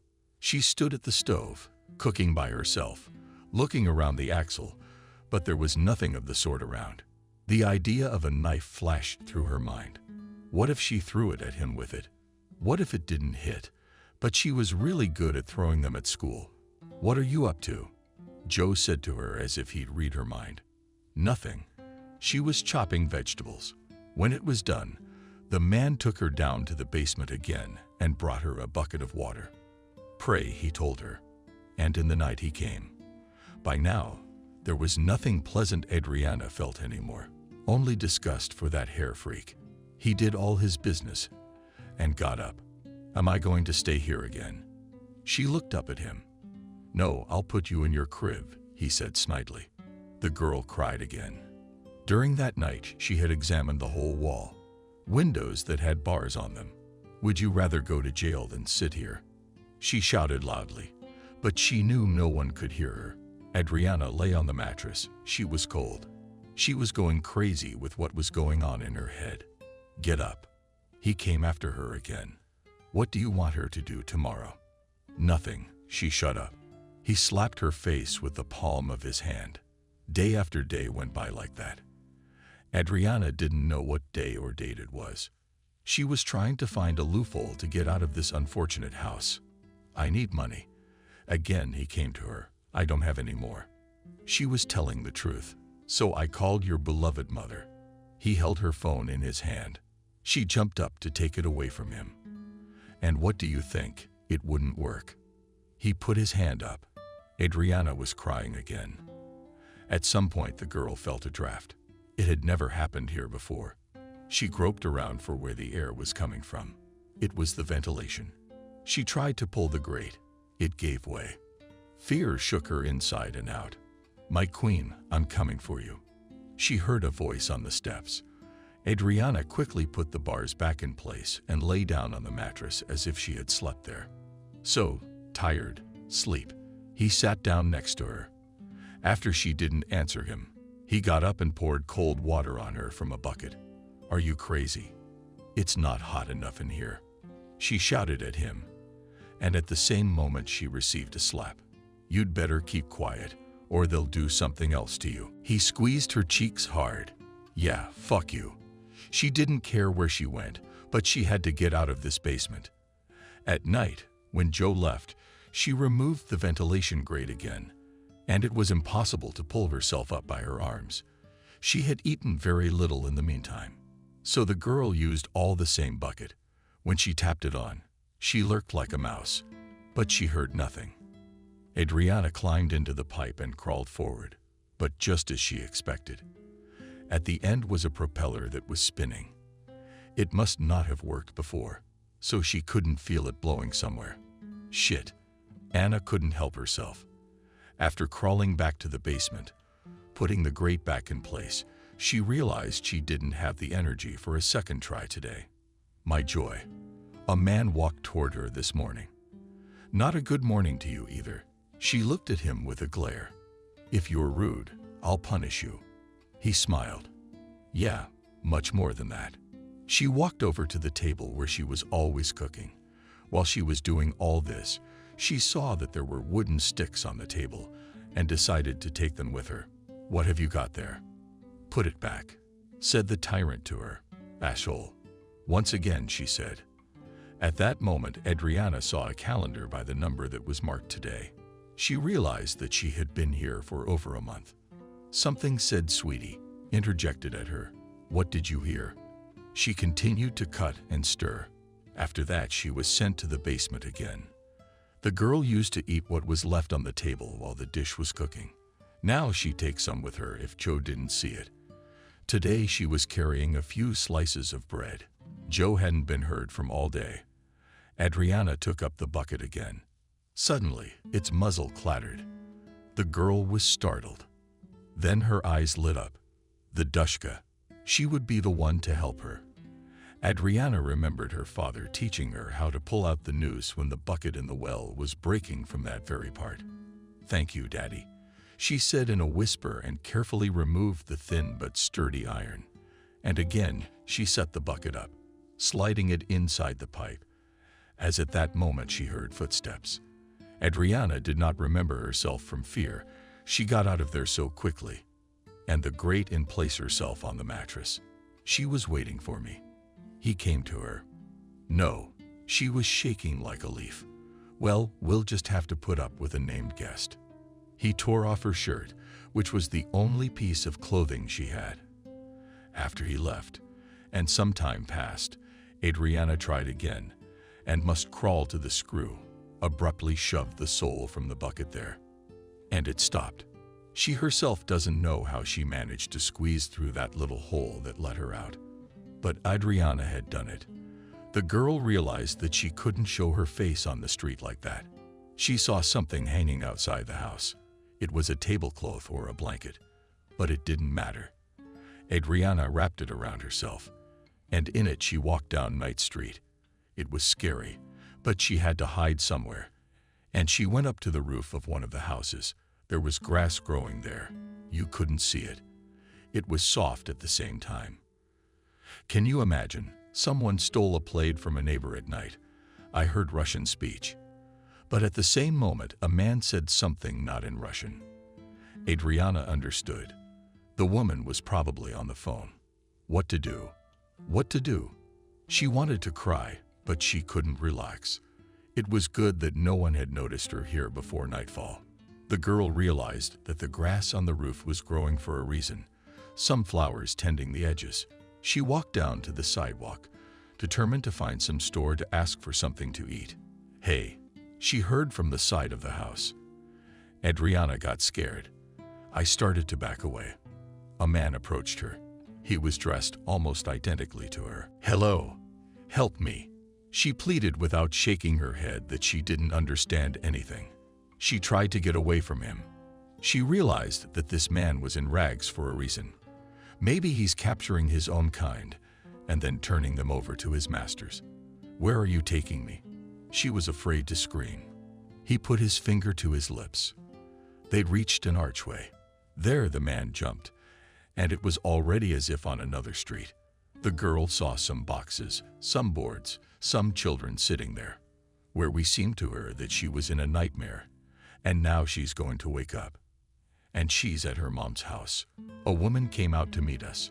She was the same indeterminate age as the one who brought her here. They handed her some bread. Thank you. She nodded. Then a man started a fire in some iron utensils right outside. Adriana saw that he was splashing from some kind of jar. She moved closer, getting warmer. Adriana thought of taking the jar with her, but who would just give it to her? She looked around, and it looked like the lowest stratum of the population lived here. How do you live here? She cried. The woman gave her some kind of pizza. It smelled so bad that Adriana almost threw up. She stood up, gestured for her to go. But the man grabbed her arm again. He said something and pointed to the sky. The son guessed the girl, those nodded their heads. But how could she walk the streets unhindered when everyone would see her? She agreed with them anyway that they were in the basement. When Adriana lay down on one of the boards they offered her, these people up above was a canopy. She thought, where is she going? Who will believe her? Tears flowed with renewed vigor from her eyes. Adriana was so angry that nothing could stop her. She thought she would stay here until tomorrow, and then get revenge on Joe. Can I have this? She asked the woman in the morning, pointing to the bottle. The woman only spread her hands. I don't know what it was. Either I don't understand or I don't know. I'll take it. Adriana decided to do something different, and she took what she needed and put it in her pocket. The woman started to say something. She took out what she had just put in her pocket, then went around the corner and brought back the same one, but a new one. And the matches showed Adriana the gesture of a lighter. They looked at each other like two crazy people. Nobody understood anything. After Adriana began to remember the game of crocodile, where all actions are described without the help of sounds, and she started to show a fire. But in order to have one, you have to light it. Then the woman understood and brought her a lighter. Here's thanks, kind people, she said. The girl waited until it was dark. She walked back to where they came from, the poor people. But no matter how much she told her to, she could not find the road from which they had come. Had to go back and gesticulate again. The old man seemed to understand her. He took her hand again and led her to that very ark. How interesting. She herself had passed by here many times, but had not noticed it, and once again the girl thanked her already on the road. First, she went to the house that had grass on the roof. By it she could orient herself where that ill-fated cellar, in which she spent many days. This was definitely it. She saw that the place where the vent was. It was definitely him. She saw the place where the vent was plugged with plywood. Adriana whispered a couple times with her foot. The plywood flew off.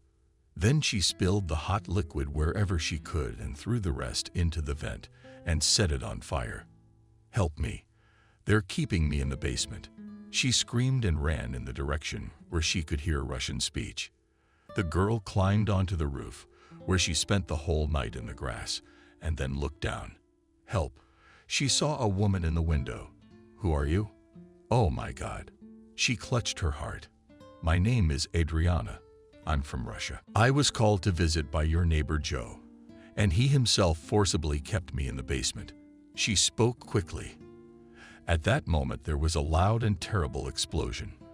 The woman in the house crouched down, and Adriana pressed her head to the ground. She was sure it was the gas in Joe's house that had exploded. And then a car with flashers arrived. The woman Adriana had asked for help from showed her where she was. They barely got her off the roof because she was struggling. Local homeless people were found and accused of arson, but they pointed out to Adriana that she was the one who took the liquid. The girl was brought to the station, and an interpreter was assigned to her. "I told you I did it. I just resisted." She couldn't explain for an hour why she did it. The man in uniform said something fast and inarticulate to the interpreter, confusingly translating. "Well, what am I going to get the death penalty now?" She looked at the man who was now serving as an interpreter between her and the police. "No, perhaps a fine and deportation. Banned from crossing the border forever." He told her, "Yes, I'm both hands in favor." Adriana nodded her head several times. She was taken to a cell, and they discussed something for a long time. The footage was all over the news. What a miracle that Michael was watching the news. He stopped drinking. He'd gotten smart and was renting again in the city. "That's Adriana, my Adriana." He heard her say she was kept in the basement, crying. The man didn't sit still. He called one number, called another, and wondered what to do in such cases. But it all worked out. Adriana was indeed deported, and she was able to return to Russia without documents. A trial was held there. She was recognized as a victim, so no charges were assigned. Just one fine for defacing city property. She drove to the village thin and embittered against the world. Adriana heard a man's voice from behind her, shuddered, turned around. Michael stood in front of her. "What are you doing here?" She asked him in a husky voice. "I saw you on the news. Tried to do something, but I didn't know how. Then I waited to hear from you, but I didn't." You could see he wanted to feel sorry for her, to hold her close. But the ex-husband was afraid. "Forgive me at this point," spoke Adriana. "For what?" He came up, put his arms around her, and pressed her against him. "How stupid was I?" She was sobbing. Nothing happens to everyone in life. As best he could, he soothed the girl. "Only it could happen to me, because I am a village fool who has never been anywhere and has never seen anything." She continued screaming loudly and sobbing at the same time. "No need to beat yourself up like that," he told her quietly. They were already approaching the house. All she stood in front of him, and in a second she calmed down, wiped her tears. What didn't he understand? Mom can't know anything.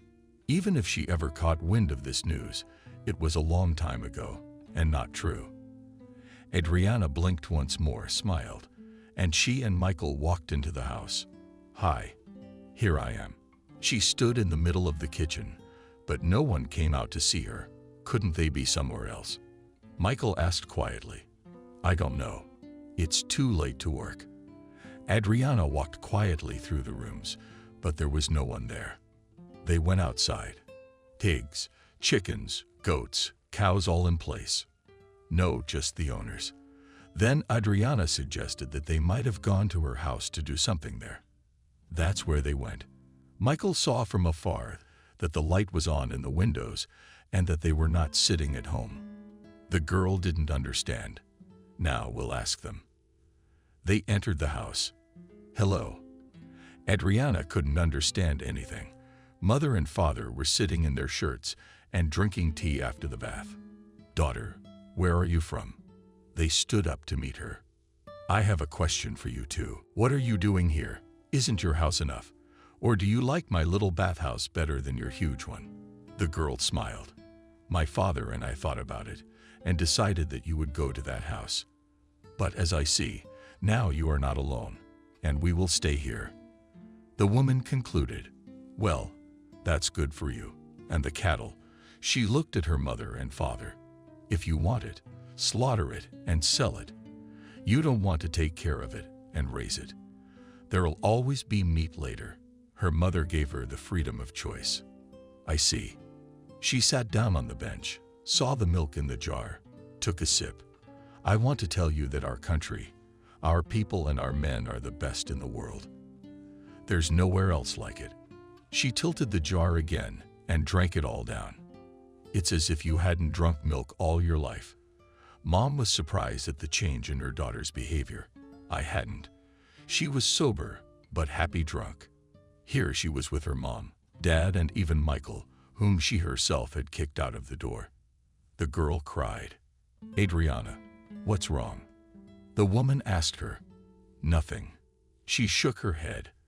After everything, Michael picked her up, and together they walked home to where her mother and father had lived not long ago. Can I stay with you? He asked quietly. Of course, she hugged him. They lay in the night and were silent. Adriana, will you marry me again? He asked her. And will you forgive me for all the things I have done? She wondered too.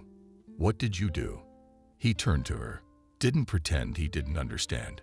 She turned and hugged her former future husband too. I never pretended at all. It was bad. I started drinking. And when everything is good, there's no need to drink, he said. So you were bad with me if you started doing it at that time. She was surprised. Not at work. But I couldn't leave until we got to the point where we were contracted. Just like you in that basement, I was on my watch. He kissed her on the nose. Michael, you're so good. Forgive me, you fool. She turned away from him, and he put his arm around her. Just put his arm around Adriana. And they fell asleep. And in the morning, they told their parents they were getting married. They were happy for them. You see, I told you not to be so hard on yourself. The mother hugged her daughter. Now I will always obey you. Adriana cried. The picture of her sitting in the basement came back to her eyes. There was no one to blame but herself. She had done it all with her own hands, even though it was her fault. But if it hadn't been for Adriana and her love, he might have forgotten about her. As last time, the young people went to the city to get married in the registry office there, and afterward came to the village. Now there were no more off-site registrations. Michael and Adriana decided to get married in a church. Everything was ready for it. The village was fully assembled. Guys, I wish you only happiness, as in my childhood to my daughter. And now, said Betty to the newlyweds, I had to lose you and get a divorce to find my happiness. Took her in his arms again and began to twirl Michael around. Everything's going to be okay. Adriana believed that. She talked to Sofia about how things were going while she was away. It turned out to be pretty good. Michael still had all of his savings left that he hadn't had time to spend anywhere. Husband and wife started building a small store, a cafe right there on the highway. Drivers who passed by often all knew that this place had the most delicious pies and also meat and eggs. Adriana was happy with her man and what she'd missed about him before. I love you. She went up to him every time and kissed him. What's gotten into you? He laughed. He just wanted to say it, and she laughed. I'm so happy when you smile. He was being honest with her.